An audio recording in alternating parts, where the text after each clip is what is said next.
ಮಹಾ ವಿಶ್ವಗುರು, ಕ್ರಾಂತಿಕಾರಿ, ಸ್ತ್ರೀ ಕುಲೋದ್ಧಾರಕ,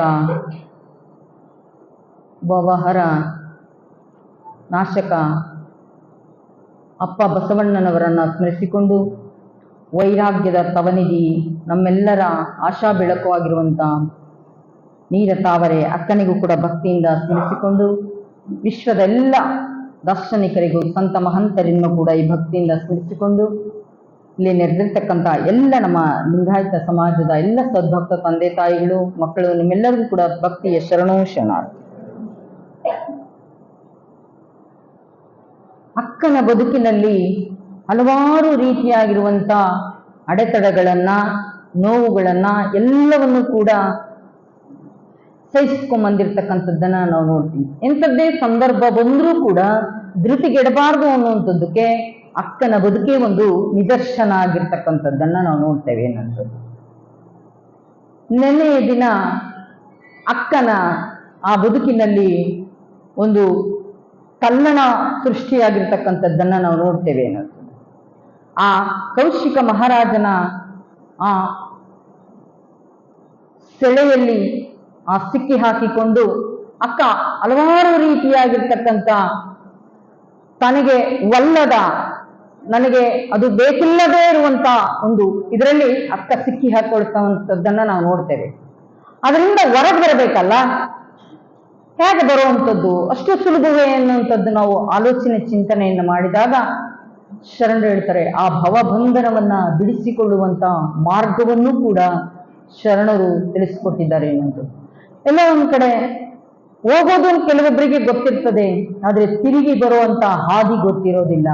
ಹಾಗೆ ನಾನು ಆ ಭವಬಂಧನಕ್ಕೆ ಒಳಗಾದಂತ ಸಂದರ್ಭದಲ್ಲಿ ನಾನು ಅದರಿಂದ ಭವಮುಕ್ತನಾಗುವಂತ ವಿಧಾನ ಯಾವುದು ಅನ್ನುವಂಥದ್ದಕ್ಕೋಸ್ಕರವಾಗಿ ಆ ತಾಯಿ ಕಂಡುಕೊಳ್ಳುವಂತ ಹಲವಾರು ಪರಿಪರಿಯಾಗಿರುವಂತ ವಿಧಾನಗಳನ್ನ ನಾವು ನೋಡ್ಬೇಕಾಗ್ತದೆ ಅನ್ನುವಂಥದ್ದು. ಅಕ್ಕ ಆ ಅರಮನೆಯಲ್ಲಿ ಕೌಶಿಕ ಮಹಾರಾಜನ ಒಂದು ಬಂಧನದಲ್ಲಿ ಇರುವಂತ ಅಕ್ಕ ತನಗೇ ಆಗಿರುವಂತಹ ಒಂದು ಪ್ರತ್ಯೇಕವಾಗಿರುವಂತಹ ವ್ಯವಸ್ಥೆಯಲ್ಲಿ ತನ್ನ ಬದುಕು ನಡೆಸ್ತಾ ಇರ್ತಾರೆ. ಆ ಒಂದು ಸಂದರ್ಭದಲ್ಲಿ ಅಕ್ಕ ಪ್ರತಿನಿತ್ಯವೂ ಕೂಡ ತನ್ನದೇ ಆಗಿರುವಂತಹ ತನ್ನ ಪಾಲಿನ ಕರ್ತವ್ಯವನ್ನ ಬಹಳ ಚೆನ್ನಾಗಿ ನಡೆಸ್ಕೊಂಡು ಹೋಗ್ತಕ್ಕಂಥದ್ದನ್ನ ನಾವು ನೋಡ್ತೇವೆ. ಅಕ್ಕ ಧ್ಯಾನ, ಪೂಜೆ, ಯೋಗ, ತಾನು ಪ್ರಕೃತಿಯ ಆ ಮಧ್ಯದಲ್ಲಿ ಎಲ್ಲವನ್ನೂ ಕೂಡ ಹಂಚಿಕೊಳ್ಳುವಂಥದ್ದು. ಅಂತ ಸಂದರ್ಭದಲ್ಲಿ ಕೂಡ ಅಂತ ಎಲ್ಲ ವ್ಯವಸ್ಥೆಯ ಮಧ್ಯೆ ಇದ್ರೂ ಕೂಡ ಅಕ್ಕನಿಗೆ ಏನಾಗಿರ್ತದೆ ಅಂದ್ರೆ,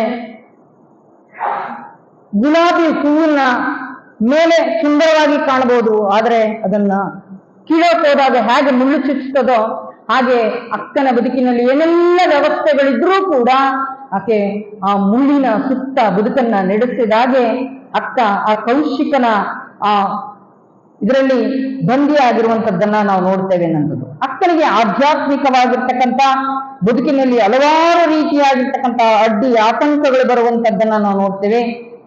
ಹಾಗೆ ಸುವರ್ಣವಾಗಿರುವಂತ ಆ ಪಂಜರದಲ್ಲಿ ನಾವು ಪಕ್ಷಿಯನ್ನ ಕಟ್ಟಿ ಹಾಕಿದ್ರೂ ಕೂಡ ಅದೇನಾದ್ರೂ ನೆಮ್ಮದಿಯಿಂದ ಇರಲಿಕ್ಕೆ ಸಾಧ್ಯವೇ ಅನ್ನುವಂಥದ್ದು.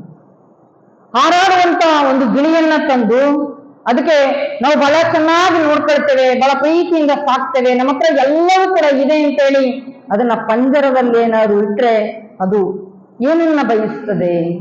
ನಾವು ಏನೇ ಹಣ್ಣು ಹಂಪಲು ಎಲ್ಲವನ್ನು ಕೂಡ ಕೊಟ್ಟರೂ ಕೂಡ ಅದು ಬಯಸುವಂಥದ್ದು ಏನಪ್ಪಾ ಅಂದ್ರೆ, ನಾನು ಹೊರಗಿನ ಪ್ರಪಂಚದಲ್ಲಿ ಸ್ವಚ್ಛಂದವಾಗಿ ಆಡಬೇಕು ಅಂತೇಳಿ.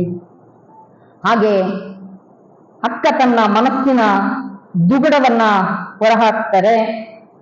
ಈ ಕೌಶಿಕನ ಈ ಬಂಧನದಿಂದ ನನ್ನನ್ನ ಪಾರು ಮಾಡು ಅಂತೇಳಿ ವಿಧ ವಿಧವಾಗಿ ಅಕ್ಕ ಪರಿಪರಿಯಾಗಿ ಭಗವಂತನನ್ನ ಮೊರೆ ಹಿಡುವಂಥದ್ದು. ಒಂದ್ ಕಡೆ ಹೇಳ್ತಾರೆ, ಇಂಡನಗಲಿದ ಇಡಿವಡೆದ ಕುಂಜರ ತನ್ನ ವಿಂಜವ ನೆನೆವಂತೆ ನೆನೆವೆನಯ್ಯ, ಬಂಧನಕ್ಕೆ ಬಂದ ಗಿಳಿ ತನ್ನ ಬಂಧುವ ನೆನೆವಂತೆ ನೆನೆವೆನಯ್ಯ, ಕಂದ ನೀತ ಬಾಯೆಂದು ನಿಮ್ಮಂದವ ತೋರ ಚನ್ನಮಲ್ಲಿಕಾರ್ಜುನ. ಅಕ್ಕ ಕಾಡಿನಲ್ಲಿ ಹಲವಾರು ರೀತಿಯಾಗಿರ್ತಕ್ಕಂಥ ಖಗಮೃಗಗಳನ್ನ, ಪ್ರಾಣಿಗಳನ್ನ, ಪಕ್ಷಿಗಳನ್ನ ನೋಡ್ತೇವೆ. ಹಾಗೆ ಒಂದು ಗಜಪಡೆ ತನ್ನ ಬಂಧು ಬಳಗ ಮಕ್ಕಳು ಎಲ್ಲರನ್ನೂ ಕರೆಕೊಂಡು ಹೋಗುವಂತಹ ಸಂದರ್ಭದಲ್ಲಿ ಇನ್ನೋ ಒಂದ್ ಕಡೆ ತನ್ನ ಮರಿ ಆ ತನ್ನವರನ್ನ ಸ್ವಲ್ಪ ಮರೆಮಾಚಿ ತನ್ನವರನ್ನ ಕಳ್ಕೊಂಡಾಗ ಹೇಗೆ ಪರಿತಪಿಸ್ತದೋ ಹಾಗೆ ಅಕ್ಕ ಹೇಳ್ತಾರೆ, ಹಿಂಡ ನಗಲಿ ಇಡಿಗೊಡೆದ ಕುಂಜರ ತನ್ನ ವಿಂಜವ ನೆನೆವಂತೆ ನೆನೆವನಯ್ಯ. ಅದು ತನ್ನ ಹಿಂಡನ್ನ ತನ್ನ ಸಮೂಹವನ್ನ ಕಳ್ಕೊಂಡು ಹೇಗೆ ಆಪಾಪಿಸ್ತದೆ, ನನ್ನವರಿಲ್ಲ ನಾನೀಗ ಹೇಗೆ ಹೋಗ್ಬೇಕು ಅಂತೇಳಿ ಹೇಗೆ ದಾರಿ ಕಾಣದೆ ದಿಕ್ಕೆಟ್ಟು ಅದು ತನ್ನ ಆ ಕಾಡಿನ ಎಲ್ಲವನ್ನೂ ಕೂಡ ನೋಡಿ ರೋಧಿಸ್ತದೋ ಹಾಗೆ ಭಗವಂತ ನಾನು ನಿನಗೆ ಮೊರೆ ಹಿಡ್ತಾ ಇದ್ದೀನಿ. ಹಾಗೆ ಪಂಜರದ ಗಿಳಿ ಎಂಥದ್ದೇ ಬಂಗಾರದ ಪಂಜರವನ್ನ ಮಾಡಿ ವಜ್ರದಿಂದ ಅಲಂಕಾರ ಮಾಡಿ ಅದನ್ನ ಆ ಪಂಜರದಲ್ಲಿಟ್ಟರೂ ಕೂಡ ಹಲವಾರು ರೀತಿಯಾಗಿರ್ತಕ್ಕಂಥ ಅದಕ್ಕೆ ಬೇಕಾಗಿರುವಂತ ಕಾಡಿನಲ್ಲಿ ಸಿಗಲಾರದಂತ ಹಣ್ಣುಗಳನ್ನ ಪದಾರ್ಥಗಳನ್ನು ಕೊಟ್ಟರೂ ಕೂಡ ಅದಕ್ಕೆ ಅಲ್ಲಿ ನೆಮ್ಮದಿ ಇರೋದಿಲ್ಲ. ಹಾಗೆ ಅಕ್ಕನಿಗೂ ಕೂಡ ಆ ಎಲ್ಲಾ ರೀತಿಯಾಗಿರ್ತಕ್ಕಂಥ ವೈಭೋಗ ಇದ್ರೂ ಕೂಡ ಸುಖ ಸಂತೋಷ ಇದೆ ಅಂತೇಳಿ ನೋಡುವುದರ ಅಕ್ಕನಿಗೆ ಗೊತ್ತಾದ್ರೂ ಕೂಡ ಎಲ್ಲ ವ್ಯವಸ್ಥೆ ಇದ್ರೂ ಕೂಡ ಆದ್ರೆ ಆಕೆಗೆ ಅಲ್ಲಿ ನೆಮ್ಮದಿ ಇಲ್ಲ ಅನ್ನುವಂಥದ್ದು. ಹಾಗೆ ಈ ರೀತಿಯಾಗಿರುವಂತ ನೆಮ್ಮದಿ ಇಲ್ಲದ ಬದುಕನ್ನ ಅಕ್ಕ ಹೇಳ್ತಾರೆ. ಎಷ್ಟೋ ಸಲ ನಾವು ಆ ಪಂಜರದಲ್ಲಿರುವಂತ ಪಕ್ಷಿಯಂತೆ ಆ ಹಿಂಡನಗಲಿನ ಆ ಆನೆಯಾಕೆ ನಾವು ಎಷ್ಟೋ ಸಲ ಹಲವಾರು ರೀತಿಯಾಗಿರುವಂತ ಜೀವನದಲ್ಲಿ ಬದುಕಿನಲ್ಲೂ ಕೂಡ ಕಂಗಾಲಾಗಿರುವಂಥದ್ದು. ಒಂದು ಪಕ್ಷಿ ಒಂದು ಮೃಗದ ಉದಾಹರಣೆ ಇಲ್ಲ, ನಮ್ಮ ಬದುಕಿನಲ್ಲೂ ಕೂಡ ಜೀವನದಲ್ಲೂ ಕೂಡ ಹಲವಾರು ರೀತಿಯಾಗಿರುವಂತಹ ಸಂದರ್ಭಗಳು ಬಂದಾಗ ಕೆಲವೊಂದು ಸಲ ವಸ್ತುಗಳನ್ನು ವ್ಯಕ್ತಿಗಳನ್ನು ಬದುಕಿನಲ್ಲಿ ಒಂದು ಘಟ್ಟವನ್ನು ಕಳ್ಕೊಂಡಂತ ಸಂದರ್ಭದಲ್ಲಿ ಕಂಗಾಲಾದಾಗ ಆ ಭಗವಂತನ ರೂಪದಲ್ಲಿ ಯಾವುದಾದ್ರೂ ಒಬ್ಬ ವ್ಯಕ್ತಿ ಬಂದು ನಮ್ಮ ನೋವನ್ನ ದುಃಖವನ್ನ ಕೇಳಿ ಸಾಂತ್ವನ ಹೇಳೋದಕ್ಕೆ ಬರುವಂಥದ್ದನ್ನ ನಾವು ನೋಡ್ತೇವೆ. ಅದಕ್ಕೋಸ್ಕರವಾಗಿ ಎಂಥದ್ದೇ ಸಂದರ್ಭ ಬಂದರೂ ಕೂಡ ಇತರರ ನೋವಿಗೆ ಸ್ಪಂದಿಸೋದಿದೆಯಲ್ಲ ಅದು ಮಾನವೀಯತೆ ಅನ್ನುವಂಥದ್ದು, ಅದೇ ವಿವೇಕ, ಅದೇ ಆಧ್ಯಾತ್ಮ ಅಂತ ಹೇಳ್ತಾರೆ ಶರಣರು ಅನ್ನುವಂಥದ್ದು. ಅದಕ್ಕೋಸ್ಕರವಾಗಿ ಅಕ್ಕನ ಬದುಕಿನಲ್ಲೂ ಕೂಡ ಹಲವಾರು ರೀತಿಯಾಗಿರ್ತಕ್ಕಂಥ ಆ ಭವಬಂಧನಕ್ಕೆ ಒಳಗಾದಂತ ಸಂದರ್ಭದಲ್ಲಿ ಅಕ್ಕ ಹೇಳ್ತಾರೆ, ನಾನು ಹೆಂಗ್ ಸಿಕ್ಕಾಕೊಂಡಿದ್ದೀನಿ ಗೊತ್ತಾ ಈ ಬಂಧನದಲ್ಲಿ ಅಂತೇಳಿ. ತೆರಣಿಯ ಹುಳು ತನ್ನ ಸ್ನೇಹದಲ್ಲಿ ಮನೆಯ ಮಾಡಿ ತನ್ನ ನೋವು ತನ್ನ ಸುತ್ತಿ ಸಾವಾತನಂತೆ ಮನಗೊಂದುದ ಬಯಸಿ ಬೇವುತ್ತಿದ್ದೇನೆ ಅಯ್ಯ, ಎನ್ನ ಮನದ ದುರಾಸೆಯ ಮಾಡಿಸಿ ನಿಮ್ಮತ್ತ ತೋರ ಚನ್ನಮಲ್ಲಿಕಾರ್ಜುನ. ನಾನು ತೆರಣಿಯ ಹುಳು ತನ್ನ ಹುಗುಳಿನ ಮುಖಾಂತರವಾಗಿ ಆ ನೂಲನ್ನ ಸುತ್ಕೊಳ್ತದೆ. ಹ್ಯಾಕ್ ಸುತ್ಕೊಳ್ತದೆ ಅಂದ್ರೆ ನಾನು ಅದರೊಳಗಿದ್ದೀನಿ ಅನ್ನುವಂತ ಅದಕ್ಕೆ ಗೋಚರಿಸೋದೇ ಇಲ್ಲ. ಅದು ತನ್ನ ನೂಲಿನ ಮುಖಾಂತರವಾಗಿ ಸುತ್ಕೊಂಡು ಅದರೊಳಗೆ ಸತ್ತೋಗ್ತದೆ. ನಮ್ಮೆಲ್ಲರ ಬದುಕು ಹಾಗಾಗಬಾರ್ದು. ನಾವು ಭವಬಂಧನಕ್ಕೆ ಒಳಗಾಗಿ ಆ ರೀತಿಯಾಗಿರ್ತಕ್ಕಂಥ ಶಾಶ್ವತವಾಗಿರ್ತಕ್ಕಂಥ ಆ ಅಮೂಲ್ಯವಾಗಿರುವಂತಹ ಬದುಕನ್ನು ಆಸ್ವಾದಿಸಬೇಕೇ ವಿನಃ ನಾವು ಇದೇ ಬದುಕಿನಲ್ಲಿ ಜೀವನದಲ್ಲಿ ಜಂಜಾಟದಲ್ಲಿ ಬದುಕಿ ಆ ಸಾಂಸಾರಿಕವಾಗಿರ್ತಕ್ಕಂಥ ಭವಬಂಧನ ಅನ್ನುವಂಥ ಸುಳಿಯಲ್ಲಿ ಸಿಕ್ಕೋಬಾರದು ಅನ್ನುವಂಥದ್ದನ್ನ ಅಕ್ಕ ಹಲವಾರು ರೀತಿಯಾಗಿರುವಂತಹ ಉದಾಹರಣೆಯನ್ನ ಕೊಡ್ತಾರೆ ಅನ್ನುವಂಥದ್ದು. ಅದಕ್ಕೆ ಆ ಹುಳು ಹೇಗೆ ತನ್ನ ನೂಲನ್ನ ತಾನು ಸುತ್ತಿಕೊಂಡು ಆ ಸಾವನ್ನ ಪಡ್ತದೋ ಹಾಗೆ ಮನುಷ್ಯನು ಕೂಡ ದುರಾಸೆಯನ್ನ ಪಟ್ಟು ಹಾಗೆ ಆ ಪರಮಾತ್ಮನನ್ನ ಮರೆತು ಈ ರೀತಿಯಾಗಿರ್ತಕ್ಕಂಥ ಭವಬಂಧನಕ್ಕೆ ಒಳಗಾಗಿದೆ. ನಾನು ಕೂಡ ಎಲ್ಲೋ ಒಂದ್ ಕಡೆ ಭಗವಂತನ ನಾಮಸ್ಮರಣೆಯಲ್ಲೋ ಅಥವಾ ಯಾವುದೇ ಸಂದರ್ಭದಲ್ಲಿಯೋ ನನಗೆ ಗೊತ್ತಿಲ್ಲ, ಆದ್ರೆ ನಾನು ಆ ರೀತಿಯಾಗಿರ್ತಕ್ಕಂಥ ಭಾವನೆಗೆ ಒಳಗಾಗಿದ್ನೋ ಏನೋ ಗೊತ್ತಿಲ್ಲ. ಹಾಗೆ ಪರಮಾತ್ಮನಲ್ಲಿ ನಾನು ಮೊರೆ ಹಿಡ್ತಾ ಇದ್ದೀನಿ, ಭಗವಂತ ನಿನ್ನ ಪಾದವನ್ನ ನಾನು ನಂಬಿದ್ದೀನಿ, ನನ್ನನ್ನ ಈ ಭವಬಂಧನದಿಂದ ಮುಕ್ತಗೊಳಿಸು ಅನ್ನುವಂಥದ್ದನ್ನ ಅಕ್ಕ ಕೇಳ್ತಾರೆ. ನನ್ನ ಮನಸ್ಸಿನಲ್ಲಿ ಏನಾದ್ರೂ ಆ ದುರಾಸೆ ದುರ್ಭಾವ ದುರ್ವರ್ತನೆ ಏನಾದ್ರೂ ಕೂಡ ಬಂದಿದ್ರೆ ಅದನ್ನ ತೆಗೆದಾಕು ಅನ್ನುವಂತ ಮಾತಾಡ್ತಾರೆ. ಅಷ್ಟು ನಿಷ್ಕಲ್ಮಶವಾಗಿರುವಂತ ಅಕ್ಕ, ಪರಿಶುದ್ಧವಾಗಿರುವಂತ ಅಕ್ಕ ಎಷ್ಟೊಂದು ರೀತಿಯಾಗಿರ್ತಕ್ಕಂಥ ತನ್ನನ್ನೇ ತಾನು ಶೋಧಿಸಿಕೊಳ್ಳುವಂಥದ್ದು. ಒಂದ್ ಕಡೆ ಬಸವಣ್ಣವ್ರು ಹೇಳ್ತಾರೆ ನೋಡ್ರಿ, ಬಸವಣ್ಣ ಇಸ್ ಪರ್ಫೆಕ್ಟ್ ಅಂತರೂ ಕೂಡ ಬಸವಣ್ಣ ಏನ್ ಹೇಳ್ತಾರೆ, ಎನ್ನ ಚಿತ್ತವು ಹತ್ತಿಯ ಹಣ್ಣು ನೋಡಯ್ಯ, ವಿಚಾರಿಸಿದರೇನು ಹುರುಳಿಲ್ಲವಯ್ಯ, ಪ್ರಪಂಚದ ಡಂಬಿನಲ್ಲಿ ಎನ್ನೋದೊಂದು ರೂಪು ಮಾಡಿ ನೀ ಇರಿಸಿದಿರಿ ಕೂಡಲ ಸಂಗಮ ದೇವ. ಬಸವಣ್ಣ ಅಷ್ಟೊಂದು ಪರಿಶುದ್ಧವಾಗಿ ಕಾಯ ವಾಚ ಮನಸ್ಸ ಇಡೀ ಸಮಾಜಕ್ಕೆ ತನ್ನನ್ನು ತಾನು ಸಮರ್ಪಣೆಯನ್ನು ಮಾಡಿಕೊಂಡು ಎಳ್ಳು ಪೊಳ್ಳು ಮುಳ್ಳಿನ ಮನೆಯ ಕೊನೆಯಷ್ಟು ಕೂಡ ಯಾವುದೇ ಕಲ್ಮಶ ಇರಲಾರದಂತ ಆ ಜಗದೊಡೆಯ ಅನಿಸ್ಕೊಂಡಿರುವಂತ ಜಗದೊಡೆಯನನ್ನ ದಿಗ್ದರ್ಶನವನ್ನ ಮಾಡ್ತಿರುವಂತ ಆ ವಿಶ್ವಗುರು ಬಸವಣ್ಣನವರು ಹೇಳ್ತಾರೆ, ಎನ್ನ ಚಿತ್ತ ನನ್ನ ಮನಸ್ಸು ಅನ್ನುವಂಥದ್ದು ಹತ್ತಿಯ ಹಣ್ಣಿನ ಹಾಗೆ. ನಾನು ನೋಡೋದಕ್ಕೆ ಬಹಳ ಸುಂದರವಾಗಿದ್ದೀನಿ, ಚೆನ್ನಾಗಿದ್ದೀನಿ, ಆದರೆ ನನ್ನ ಮನಸ್ಸಿನಲ್ಲಿ ಎಲ್ಲೋ ಒಂದ್ ಕಡೆ ಏನಾದ್ರೂ ಕೂಡ ಆ ದುರಾಲೋಚನೆ ಇರ್ಬೋದು, ದುಸ್ವರ್ತನೆ ಇರ್ಬೋದು, ದುಸ್ಸಂಗ ಇರ್ಬೋದು, ಏನಾದ್ರೂ ಕೂಡ ಕಲ್ಮಶ ಇರ್ಬೋದು ಅಂತೇಳಿ, ಎನ್ನ ಚಿತ್ತವು ಹತ್ತಿ ಹಣ್ಣು ನೋಡಯ್ಯ, ವಿಚಾರಿಸಿದರೇನು ಹುರುಳಿಲ್ಲವ. ಈ ಜ್ಞಾನ ಭಂಡಾರವೇ ತನ್ನಲ್ಲಿ ಒದಗಿಸಿಟ್ಟುಕೊಂಡು ತನ್ನ ಪರಮಾತ್ಮನೊಟ್ಟಿಗೆ ಮಾತಾಡಿ ಜಗತ್ತಿಗೆ ಪರಮಾತ್ಮನನ್ನ ದಿಗ್ದರ್ಶನವನ್ನ ಮಾಡ್ತಿರುವಂತ ಆ ಬಸವಣ್ಣನವರು ಹೇಳ್ತಾರೆ, ನನ್ನಲ್ಲಿ ಏನು ಹುರುಳಿಲ್ಲವಯ್ಯ, ಪ್ರಪಂಚದ ಡಂಬಿನಲ್ಲಿ ನನ್ನದೊಂದು ರೂಪ ಮಾಡಿ ನೀವು ಇರಿಸಿದಿರಿ, ಪ್ರಪಂಚದಲ್ಲಿ ನನ್ನ ನೀವೊಂದು ರೂಪ ಮಾಡಿ ಇರ್ತಿದ್ದೀರಾ ಅಷ್ಟೇ ಅಂತಾರೆ. ಅಂತ ಬಸವಣ್ಣನವರು ಎಲ್ಲೆಲ್ಲೂ ಕೂಡ ನಾನು ದೊಡ್ಡವ, ನಾನು ಗುರು ಅಂತೇಳಿ ಯಾವತ್ತೂ ಭಾವಿಸಲಿಲ್ಲ. ಗುರು ಬಸವಣ್ಣವರು ಯಾವಾಗ್ಲೂ ಕೂಡ ನಾನೊಬ್ಬ ಭಕ್ತ ಅಂತಾನೆ ಬಂದ್ರೆ ವಿನಃ ನಾನು ಎಲ್ಲರೊಟ್ಟಿಗೆ ಇರ್ತೀನಿ ಅನ್ನುವಂಥದ್ದನ್ನೇ ಭಾವನೆ ವ್ಯಕ್ತಪಡಿಸಿದ್ರೆ ವಿನಃ ಬಸವಣ್ಣವರು ತಾವು ನಾನೇ ಆಧಿಪತ್ಯವನ್ನ ಸಾಧಿಸ್ಬೇಕು ಅಂತ ಯಾವೊಬ್ಬ ಅವ್ರ ಮನಸ್ಸಲ್ಲಿ ಎಳ್ಳು ಪೊಳ್ಳು ಮನೆಯಷ್ಟು ಕೂಡ ಅವ್ರಿಗೆ ಬರಲಿಲ್ಲ. ಅವರು ಹಲವಾರು ರೀತಿಯಾಗಿರುವಂತಹ ಹುದ್ದೆಗಳನ್ನ ಅಲಂಕರಿಸ್ತಾರೆ. ಕಾರ್ಮಿಕ ಮಂತ್ರಿ ಆಗಿರ್ತಾರೆ, ಹಣಕಾಸು ಸಚಿವರಾಗಿರ್ತಾರೆ, ಪ್ರಧಾನ ಮಂತ್ರಿ ಆಗ್ತಾರೆ. ಆದ್ರೂ ಕೂಡ ಎಲ್ಲರೊಟ್ಟಿಗೆ ಬೆರೆಯುವಂತ ಮನಸ್ಥಿತಿ ಇದೆಯಲ್ಲ, ಅದು ಬಸವಣ್ಣರಿಗೆ ಬಿಟ್ರೆ ಇನ್ಯಾರಿಗೂ ಬರೋದಿಲ್ವೇನೋ ಅನಿಸ್ತದೆ ಅಂತ ಮನಸ್ಥಿತಿ ಉಳ್ಳಂತ ಬಸವಣ್ಣನವರು ಎಲ್ಲರನ್ನೂ ಕೂಡ ನನ್ನವರು ಅನ್ನುವಂತ ನೋಡುವಂತೆ ಭಾವ ಇದೆಯಲ್ಲ, ಎಲ್ಲರ ನೋವಿಗೆ ಕಷ್ಟಕ್ಕೆ ಸ್ಪಂದಿಸುವಂತದ್ದು ಇದೆಯಲ್ಲ, ಆ ರೀತಿಯಾಗಿ ನಾವು ಯಾರಾದ್ರೂ ಕೂಡ ಕಷ್ಟದಲ್ಲಿ ನೋವಿನಲ್ಲಿ ಇದ್ದಂತ ಸಂದರ್ಭದಲ್ಲಿ ನೀನು ಬೇಡ, ಅವರಿಗೆ ಏನು ಕೊಡೋದು ಬೇಡ, ಅವ್ರ ಮನಸ್ಸಾಳದ ಆ ಮನಸ್ಸಿನ ನೋವು ಏನಿದೆ ಅನ್ನುವಂಥದ್ದನ್ನ ನಾವು ಅರಿತುಕೊಂಡು ಅವರಿಗೆ ನಾವು ಸಾಂತ್ವನದ ಮಾತ ಹೇಳಿ, ಧೈರ್ಯವನ್ನ ಹೇಳಿ, ಸ್ಫೂರ್ತಿಯ 4 ಮಾತುಗಳನ್ನ ಹೇಳಿ, ನಾವು ಯಾವಾಗಲೂ ಕೂಡ ಒಟ್ಟಿಗೆ ಇರ್ತೀವೋ ಇಲ್ಲೋ ಗೊತ್ತಿಲ್ಲ, ಆದ್ರೆ ಸದಾ ನಿನ್ನೊಟ್ಟಿಗೆ ನಾನಿದ್ದೀನಿ ಎನ್ನುವಂತ ಭರವಸೆಯ ಬೆಳಕನ್ನ ಮೂಡಿಸೋದಿದೆಯಲ್ಲ, ಅವ್ರಿಗೆ ಇಷ್ಟೊಂದು ನೆಮ್ಮದಿ ಅನಿಸ್ತದೆ, ಮನಸ್ಸು ಹೃದಯ ಹಗರಾಗ್ತದೆ ಎನ್ನುವಂಥದ್ದು. ಅಂತ ಮನಸ್ಸನ್ನ ಹರಳಿಸಿಕೆಗೆ ಒಳಪಡಿಸ್ಬೇಕು ಅನ್ನುವಂಥದ್ದು. ಹಾಗಾದ ಅಕ್ಕನಿಗೂ ಕೂಡ ಗುರುಗಳು ಹಲವಾರು ರೀತಿಯಾಗಿರತಕ್ಕಂಥ ಮಾರ್ಗದರ್ಶನವನ್ನು ಮಾಡ್ತಾರೆ. ಅರಮನೆಗಿದ್ದವರೆಲ್ಲರೂ ಕೂಡ ರಾಜನಂತೆ ಇರೋದಿಲ್ಲ, ಅಲ್ಲಿ ಕೂಡ ಮಾನವೀಯತೆಯನ್ನ ಇಟ್ಕೊಂಡಂಥವ್ರು ಹಲವಾರು ಜನ ಇರ್ತಾರೆ ಎನ್ನುವಂಥದ್ದು. ಆ ಸಂದರ್ಭದಲ್ಲಿ ಅಕ್ಕ ಈ ರೀತಿಯಾಗಿ ನಾನು ಭವಚಕ್ರದಲ್ಲಿ ನಾನು ಬಿದ್ದಿದ್ದೇನೆ, ಭಗವಂತ ಈ ದುಃಖ ದುಮ್ಮಾನದಿಂದ ಕಷ್ಟ ಕಾರ್ಪಣ್ಯಗಳಿಂದ ನನ್ನನ್ನ ರಕ್ಷಿಸು ಅನ್ನುವಂತ ಮಾತನ್ನ ಹೇಳ್ತಾರೆ. ನನ್ನ ಈ ಕೊಲ್ಲದೆ ಇರುವಂತ ರೀತಿಯಲ್ಲಿ ನನ್ನನ್ನ ರಕ್ಷಣೆಯನ್ನ ಮಾಡು. ಯಾವ ರೀತಿಯ ಅಂದ್ರೆ ವ್ಯಕ್ತಿಯನ್ನ ಒಂದು ಪ್ರಾಣವನ್ನ ತೆಗೆದು ಕೊಂದಂಗಲ್ಲ, ಜೀವಂತವಾಗಿ ಕೊಲ್ಲೋದು ಅಂತಾರೆ ನೋಡಿ. ಆ ರೀತಿಯಾಗಿರ್ತಕ್ಕಂಥ ಮಾನಸಿಕವಾಗಿರುವಂತ ಹಿಂಸೆಯನ್ನ ಎಷ್ಟೋ ಸಲ ನಾವು ಅನುಭವಿಸ್ತೀವಿ ಅನ್ನೋಂಥದ್ದು. ಹಂಗೆ ಅಕ್ಕ ಹೇಳ್ತಾರೆ, ಹಲವಾರು ರೀತಿಯಾಗಿರ್ತಕ್ಕಂಥ ನೋವು, ನಿಂದೆ, ಅಪಮಾನ ಎಲ್ಲವನ್ನು ಕೂಡ ನಾವು ಅನುಭವಿಸ್ತೀವಿ ಅನ್ನೋದು. ಒಂದೊಂದ್ಸಲ ಏನಾಗ್ತದೆ ಅಂದ್ರೆ ನನ್ನದಲ್ಲದನ್ನು ಕೂಡ ನಮ್ಮ ಮೇಲೆ ಎಷ್ಟೋ ಸಲ ಎಳ್ಕೊಂಡು ಸಮಸ್ಯೆಗೆ ಗುರಿಯಾಗಿರ್ತಕ್ಕಂಥದ್ದನ್ನ ನಾವು ನೋಡ್ತೇವೆ ಅನ್ನುವಂಥದ್ದು.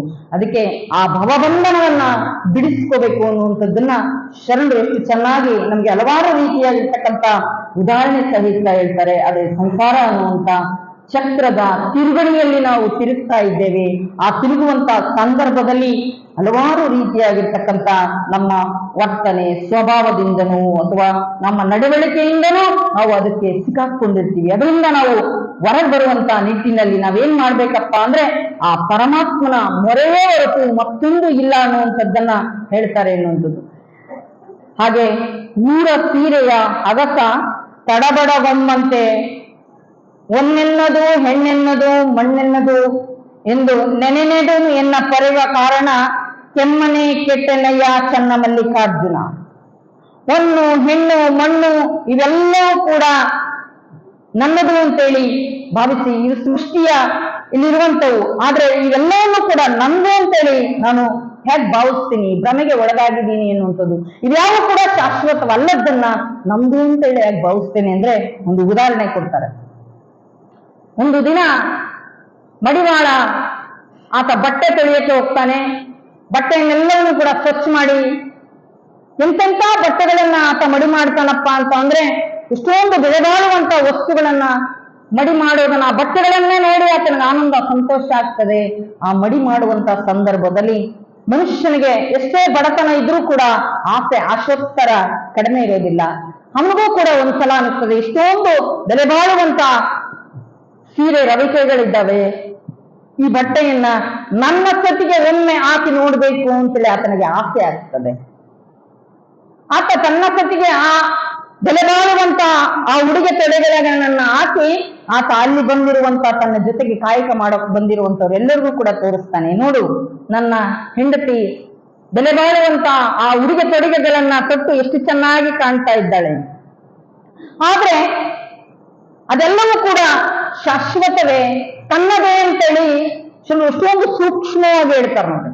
ನನ್ನದಲ್ಲದ ವಸ್ತುವಿಗೆ ನಾನು ಆಸೆ ಪಡುವಂಥದ್ದು, ನನ್ನದಲ್ಲದ ವಸ್ತುವಿನ ಮೇಲೆ ವ್ಯಾಮೋಹ ಪಡೋದಿದೆಯಲ್ಲ, ಅದು ನನ್ನದಲ್ಲ ಅನ್ನುವಂಥ ಅರಿವನ್ನ, ಎಚ್ಚರಿಕೆಯನ್ನ ಶರಣರು ಕೊಡ್ತಾರೆ ಎನ್ನುವಂಥದ್ದು. ಅದಕ್ಕೋಸ್ಕರವಾಗಿ ನನ್ನದಲ್ಲದ ವಸ್ತುವನ್ನ ಬಿಟ್ಟು ಆ ಶಿವನನ್ನ ನಾನು ಪರಾತ್ಪರ ಪರವಸ್ತುವನ್ನ ಶಾಶ್ವತವಾಗಿ ನನ್ನೊಟ್ಟಿಗೆ ಇರೋದ್ರ ಬಗ್ಗೆ ನಾನು ಕಾಳಜಿಯನ್ನ ಮಾಡಬೇಕು. ಅದನ್ನ ಪಡೆಯೋದಕ್ಕೋಸ್ಕರವಾಗಿ ನಾನು ಅಪಾಪಿಸಬೇಕೇ ವಿನಃ ಭೌತಿಕವಾಗಿರ್ತಕ್ಕಂಥ ಆ ಕ್ಷಣಿಕವಾಗಿರ್ತಕ್ಕಂಥದ್ದನ್ನ ಆಸೆ ಕೊಡೋದಲ್ಲ ಅನ್ನುವಂಥದ್ದನ್ನ ಹೇಳ್ತಾರೆ ಅನ್ನುವಂಥದ್ದು. ಪುಣ್ಯ ಪಾಪಗಳೆಂಬೆರಡೂ ಕೂಡ ಅನೇಕ ಭಾವಬಂಧನಗಳನ್ನ ನಮಗೆ ತಂದೊಡ್ತವೆ ಅನ್ನುವಂಥದ್ದು. ಅದೆಲ್ಲರೂ ಕೂಡ ಹೇಗಪ್ಪ ಅಂದ್ರೆ ಹಗಲು ರಾತ್ರಿಗಳಿದ್ದಾಗೆ ಅಂತ, ಹಗಲು ರಾತ್ರಿಗಳನ್ನು ಬರುತ್ತೇ ಹೋಗುತ್ತೆ, ಅದು ಶಾಶ್ವತವಾದ್ದಲ್ಲ. ಹಾಗೆ ಪುಣ್ಯ ಮತ್ತೆ ಪಾಪ ಅನ್ನುವಂಥದ್ದು ಕೂಡ ನಮ್ಮ ಬದುಕಿನಲ್ಲಿ ನಮ್ಮ ವರ್ತನೆ, ನಮ್ಮ ಸ್ವಭಾವ, ನಡವಳಿಕೆ ಮುಖಾಂತರವಾಗಿ ಅದೆಲ್ಲೂ ಕೂಡ ಗೋಚರ ಆಗ್ತದೆ. ಅದಕ್ಕೋಸ್ಕರವಾಗಿ ಇದನ್ನ ನೀನು ನಂಬಿ ಬದುಕಬೇಡ, ಇದನ್ನು ನೀನು ನೆಚ್ಚಿ ನೀನು ಹೋಗ್ಬೇಡ, ನೀನು ಭವಬಂಧನಕ್ಕೆ ಈಡಾಗ್ಬಿಡ್ತೀಯ. ಅದಕ್ಕೋಸ್ಕರವಾಗಿ ಆ ಭವಬಂಧನದಿಂದ ಮುಕ್ತಿಯನ್ನ ನೀನು ಪಡ್ಕೋಬೇಕಾದ್ರೆ ನೀನು ಅರ್ಥ ಮಾಡ್ಕೋಬೇಕು ನಿನ್ನ ಬದುಕನ್ನ ಅನ್ನುವಂಥದ್ದು. ಅಕ್ಕ ಹೇಳ್ತಾರೆ, ಇದೆಲ್ಲವೂ ಕೂಡ ನನ್ನ ಬದುಕಿನಲ್ಲಿ, ಜೀವನದಲ್ಲಿ ಈ ರೀತಿಯಾಗಿ ನಾನು ಯಾವುದೇ ರೀತಿಯಾಗಿರ್ತಕ್ಕಂಥ ಇತರಿಗೆ ತೊಂದರೆ ಕೊಡೋದಾಗ್ಲಿ, ನೋವನ್ನ ಮಾಡೋದಾಗ್ಲಿ ಯಾವುದೂ ಮಾಡೇ ಇಲ್ಲ. ಆದ್ರೂ ಕೂಡ ಇಷ್ಟೆಲ್ಲ ಪರೀಕ್ಷೆಗೆ ನಾನು ಒಳಗಾಗಿದ್ದೇನೆಲ್ಲ ಅಂತೇಳಿ ಅಕ್ಕ ಹೇಳ್ತಾರೆ. ಒಂದಲ್ಲ, ಎರಡಲ್ಲ, ಮೂರಲ್ಲ, ನಾಲ್ಕಲ್ಲ, ನಾವು 84 ಲಕ್ಷ ಕೋಟಿ ಯೋನಿಯಲ್ಲಿ ಬಂದೆ ಭಾರದ ಭವಂಗಳಲ್ಲಿ ನಾನು ಉಂಡೆ ಶುಭ ಅಶುಭಗಳನ್ನ ನಾನು ಕಂಡೆ. ನಿಂದನ ಜನ್ಮಗಳೇನಾದರೂ ಆಗಲಿ ಮುಂದಿನ ನಿನ್ನ ಕರುಣಿಸು ಚನ್ನ ಮಲ್ಲಿಕಾರ್ಜುನನು. ಇಷ್ಟೊಂದು ಅಡ್ಡಿ ಅಡೆತಡೆಗಳು ಬಾಲ್ಯದಿಂದಲೂ ಕೂಡ ನಾನು ಶಿಕ್ಷಣವನ್ನ ಪಡೀತಾ, ನಾನು ಜ್ಞಾನವನ್ನ ಪಡೆಯುವಂತ ಸಂದರ್ಭದಲ್ಲಿ ನನ್ನ ಬದುಕಿನ ವಿಶೇಷಗಳನ್ನ, ನನ್ನ ವರ್ತನೆ ಸ್ವಭಾವಗಳನ್ನ ನೋಡಿ ಏನೆಲ್ಲ ನಿಂದೆ, ನೋವು, ಅಪಮಾನ ಇದೆಲ್ಲವನ್ನು ಕೂಡ ಸಹಿಸ್ಕೊಂಡ್ ಬಂದಿದ್ದೀನಿ. ನನ್ನ ಬದುಕಿನುದ್ದಕ್ಕೂ ಕೂಡ ಇದೆಲ್ಲವೂ ಒಂದೊಂದು ಕಾಲಘಟ್ಟದಂತೆ ನಾನು ಕ್ರಮಿಸಿಕೊಂಡು ಬಂದಿದ್ದೇನೆ ಭಗವಂತ.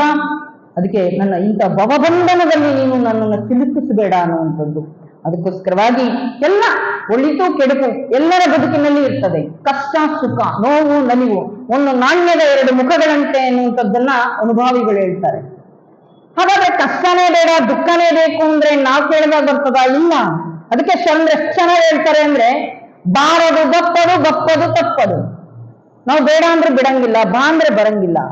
ಅದೆಲ್ಲವನ್ನು ಕೂಡ ಬಂದಂತ ಸಂದರ್ಭದಲ್ಲಿ ಅಕ್ಕ ಯಾವತ್ತೂ ಕೂಡ ನನಗೆ ಬೇಡ ಅಂತ ಭಾವಿಸೇ ಇಲ್ಲ. ಎಂಥದ್ದೇ ಸಂದರ್ಭ ಬಂದ್ರೂ ಕೂಡ ನನಗೆ ಧೈರ್ಯವಾಗಿ ಎದುರಿಸೋ ಶಕ್ತಿ ಕೊಡು ಅಂತೇಳಿ. ಇವತ್ತು ನಾವೆಷ್ಟೋ ಕಷ್ಟ, ದುಃಖ, ನೋವು, ಸಮಸ್ಯೆ ಬಂದಂತ ಸಂದರ್ಭದಲ್ಲಿ ಯಾರಿಗೆ ಬರಲಾರ್ದಂತ ನೋವು, ಯಾರಿಗೆ ಬರಲಾರ್ದಂತ ದುಃಖ, ಯಾರಿಗೆ ಬರಲಾರ್ದಂತ ಸಂಕಟ ನಮಗೇ ಬಂದಿದೆ, ನಮ್ಮದೇ ದೊಡ್ಡದು ಅಂತೇಳಿ ನಾವು ಭಾವಿಸ್ತೀವಿ ಅನ್ನುವಂಥದ್ದು. ಎಷ್ಟೋ ಜನ ನಾವು ನಮಗೇ ಬಂದಿದೆ ಅಂತ ಭಾವಿಸೋಕ್ಕಿಂತಲೂ ಕೂಡ ನಮಗಿಂತಲೂ ಕೂಡ ಕಷ್ಟದಲ್ಲಿರೋರ ಬಗ್ಗೆ ಒಂದು ಸಲ ಯೋಚನೆ ಮಾಡಿದ್ರೆ ನಮಗೆ ಭಗವಂತ ಅನ್ನ ಕೊಟ್ಟಿದ್ದಾನೆ, ಹರಿವು ಕೊಟ್ಟಿದ್ದಾನೆ, ಅರಿವೆ ಕೊಟ್ಟಿದ್ದಾನೆ, ಆಶ್ರಯವನ್ನ ಕೊಟ್ಟಿದ್ದಾನೆ ಭಗವಂತ. ಇವೆಲ್ಲವರಿಂದಲೂ ಕೂಡ ವಂಚಿತರಾದವರ ಬದುಕನ್ನ ನಾವು ಸ್ವಲ್ಪ ಅವಲೋಕನವನ್ನ ಮಾಡಿದ್ರೆ ಭಗವಂತನಿಗೊಂದು ಕೃತಜ್ಞತೆಯನ್ನ ಸಲ್ಲಿಸ್ಬೇಕು. ಭಗವಂತ, ನನ್ನನ್ನ ಆ ಮಟ್ಟದಲ್ಲಿರುವಂತಹ ವ್ಯಕ್ತಿಯನ್ನ ಇವತ್ತು ಈ ಮಟ್ಟಕ್ಕೆ ತಂದಿದ್ಯಾ, ನನಗೆ ಎಲ್ಲವನ್ನೂ ಕೊಟ್ಟಿದ್ಯಾ, ಆದ್ರೆ ನನ್ನ ಬದುಕಿನಲ್ಲಿ, ಜೀವನದಲ್ಲಿ ನೆಮ್ಮದಿ ಇಲ್ಲ ಅನ್ನುವಂಥದ್ದು. ಅಂತ ನೆಮ್ಮದಿಯ ಹುಡುಕಾಟದಲ್ಲಿ ನಾವೆಲ್ಲರೂ ಕೂಡ ಅಪಹರಿಸ್ತಾ ಇರುವಂಥದ್ದು. ಅದೆಲ್ಲವೂ ಕೂಡ ನಮ್ಮ ಕಣ್ಮುಂದೆ ಇದ್ದು ಕೂಡ ಅದನ್ನು ಯಾವ ರೀತಿಯಾಗಿ ಸ್ವೀಕಾರ ಮಾಡಬೇಕು ಅನ್ನುವಂಥದ್ದು ಗೊತ್ತಾಗೋದಿಲ್ಲ. ಯಾಕೆ ಅಂದ್ರೆ ನಮಗೆ ಈ ಭವಬಂಧನ ಅನ್ನುವಂಥದ್ದು, ಆ ವ್ಯಾಮೋಹ ಅನ್ನುವಂಥದ್ದು ನಮ್ಮನ್ನು ಆಗಾಗ ಅಲ್ಲಲ್ಲಿ ಗಂಟಾಕಿ ಕಟ್ತಾ ಇರ್ತದೆ ಎನ್ನುವಂಥದ್ದು. ಅದೆಲ್ಲವನ್ನು ಕೂಡ ಬಿಡಿಸ್ಕೊಂಡು ಬರಬೇಕಾಗ್ತದೆ ಎನ್ನುವಂಥದ್ದು. ನನ್ನ ಬದುಕಿನಲ್ಲಿ ಒಳಿತು ಕೆಡುಕು ಎಲ್ಲದೂ ಕೂಡ ಆಗಿದೆ. ನನ್ನ ಮನೆಯಲ್ಲಿದ್ದಾಗ ನನ್ನ ತಂದೆ ತಾಯಿಗಳು ನನ್ನ ಪ್ರೀತಿ ವಾತ್ಸಲ್ಯದಿಂದ ನೋಡಿಕೊಂಡ್ರು. ನನಗೆ ಯಾವುದೇ ರೀತಿಯಾಗಿರ್ತಕ್ಕಂಥ ನೋವಾಗಲಾರದ ಹಾಗೆ ನನ್ನ ಮನಸ್ಥಿತಿ ನನ್ನ ಪರಿಸ್ಥಿತಿಯನ್ನ ಅರ್ಥ ಮಾಡ್ಕೊಂಡಿದ್ರು ನನ್ನ ತಂದೆ ತಾಯಿಗಳು. ಆದ್ರೆ ಯಾವುದೇ ಒಬ್ಬ ವ್ಯಕ್ತಿ ಎಂಥದ್ದೇ ಕಷ್ಟ ತೊಂದರೆ ಸಮಸ್ಯೆ ದುಃಖ ಬಂದ್ರೂ ಕೂಡ ಧೃತಿಗೆಡಬಾರದು ಅನ್ನುವಂಥದ್ದು. ಎಷ್ಟೋ ಸಲ ನಮಗೆ ಕಷ್ಟದಲ್ಲಿ ನೋವಿನಲ್ಲಿದ್ದಾಗ ಕೆಲವರು ಧೈರ್ಯವನ್ನ ಹೇಳ್ತಾರಲ್ವಾ, ಹಾಗೆ ಹೇಳಿದಾಗ ನಮಗೊಂದ್ ಕಡೆ ಸಮಾಧಾನ ಆಗ್ತದೆ. ಅಟ್ಲೀಸ್ಟ್ ನಮ್ಮವ್ರು ಬಂದ್ರು, ಏನೋ ಒಂದ್ ರೀತಿ ಸಮಾಧಾನ ಹೇಳಿದ್ರು ಅಂತೇಳಿ. ಆದ್ರೆ ಅವ್ರು ಎಷ್ಟೊತ್ತಿರ್ತಾರೆ ನಮ್ಮೊಟ್ಟಿಗೆ? 1 ದಿನ ಇರ್ಬೋದು, 2 ದಿನ ಇರ್ಬೋದು, 1 ವಾರ, ತಿಂಗಳಿರ್ಬೋದು, ನಮ್ಮೊಟ್ಟಿಗೆ ಇರಕ್ಕಾಗ್ತದ? ಇಲ್ಲ. ಅದಕ್ಕೋಸ್ಕರವಾಗಿ ಅಕ್ಕ ಸದಾ ನನ್ನೊಟ್ಟಿಗಿರುವಂತ ವ್ಯಕ್ತಿ. ನಮ್ಮವರು ನಮ್ಗೆ ಅಭಿಮಾನ ಪ್ರೀತಿ ವಿಶ್ವಾಸ ವಾತ್ಸಲ್ಯದಿಂದ ಹೇಳ್ತಾರೆ ನಿಜ. ಆದ್ರೆ ನನಗೆ ಆ ಭಗವಂತನ ನಾಮಸ್ಮರಣೆಯಿಂದ ಮಾಡ್ತಾ ನನಗೆ ನಾನೇ ಧೈರ್ಯವನ್ನ ತಂದ್ಕೋಬೇಕು ಅಂತ ಎಷ್ಟೋ ಸಲ ಅಕ್ಕ ಅದೆಲ್ಲವನ್ನೂ ಕೂಡ ಆರೋಗ್ಯಕರವಾಗಿ ಸ್ವೀಕಾರ ಮಾಡಿದ್ರು. ಇದು ಮುಂದೆ ಇನ್ನೇನು ಬರ್ತದೆ ಏನೋ ಗೊತ್ತಿಲ್ಲ, ಇದರಷ್ಟೇ ಪಾರಾದೆ ಇಷ್ಟಕ್ಕೆ ನಾನು ಪಾರಾದೆ ಅಂತ ಹೇಳಿ ಅಕ್ಕ ಹಲವಾರು ರೀತಿಯಾಗಿರ್ತಕ್ಕಂಥ ತನಗೆ ತಾನೇ ಸಮಾಧಾನವನ್ನ ಮಾಡ್ಕೊಳ್ತಾರೆ ಎನ್ನುವಂಥದ್ದು. ಹಾಗೆ ಹೇಳ್ತಾರೆ ಅಕ್ಕ. ಮತ್ತೆ ಅಕ್ಕನಿಗೆ ಗುರುಗಳು ಹಲವಾರು ರೀತಿಯಾಗಿರ್ತಕ್ಕಂಥ ವಚನ ಸಾಹಿತ್ಯದ ಪರಿಚಯವನ್ನು ಮಾಡಿಕೊಟ್ಟಿರ್ತಾರೆ.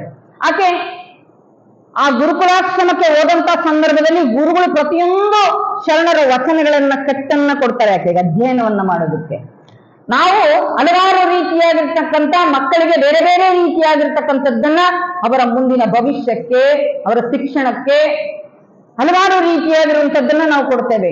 ಆದ್ರೆ ಅಕ್ಕನಿಗೆ ಬದುಕಿನ ಮೌಲ್ಯವನ್ನ ಶಾಶ್ವತವಾದ್ದನ್ನ ನೀನು ಕಂಡ್ಕೋಬೇಕು, ಆತ್ಮಸ್ಥೈರ್ಯವನ್ನ ಮನೋಬಲವನ್ನ ನೀನು ಕಂಡ್ಕೊಳ್ಳೋದಕ್ಕೋಸ್ಕರವಾಗಿ ನಿನ್ನ ಬದುಕನ್ನ ನೀನೇ ಹೇಗೆ ರೂಪಿಸ್ಕೋಬೇಕು ಅನ್ನೋದ್ರ ಸಲುವಾಗಿ ಅಕ್ಕನಿಗೆ ವಚನ ಸಾಹಿತ್ಯದ ಕಟ್ಟನ್ನ ಕೊಟ್ಟು ಅಕ್ಕ 1 ಸಲ 2 ಸಲ ಅದನ್ನು ಅಧ್ಯಯನ ಮಾಡ್ತಾ ಅದರಲ್ಲಿ ಹಲವಾರು ರೀತಿಯಾಗಿರ್ತಕ್ಕಂಥ ಅನುಭವಗಳನ್ನ ತನಗೆ ತಂದುಕೊಳ್ಳುವಂಥದ್ದು ಇದೆಯಲ್ಲ. ಶರಣರು ಯಾರು ಕೂಡ ನೀನು ಹಿಂಗ್ ಬದುಕು ಹಿಂಗಿರು ಅಂತ ಯಾರಿಗೂ ಕಲಿಸ್ತಿಲ್ಲ.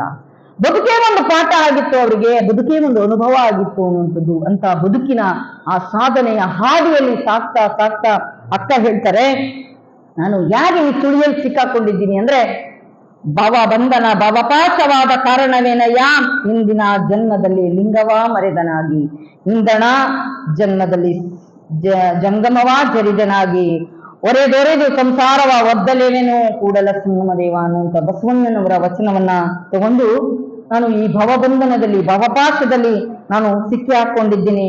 ಯಾಕೆ ಸಿಕ್ಕಾಕೊಂಡಿರ್ಬೋದು ಅಂತ ತನಗೆ ತಾನೇ ಆತ್ಮಾವಲೋಕನ ಅಂತಾರೆ, ಆತ್ಮನಿರೀಕ್ಷಣೆ ಅಂತ ಹೇಳ್ತಾರೆ ಇದನ್ನ.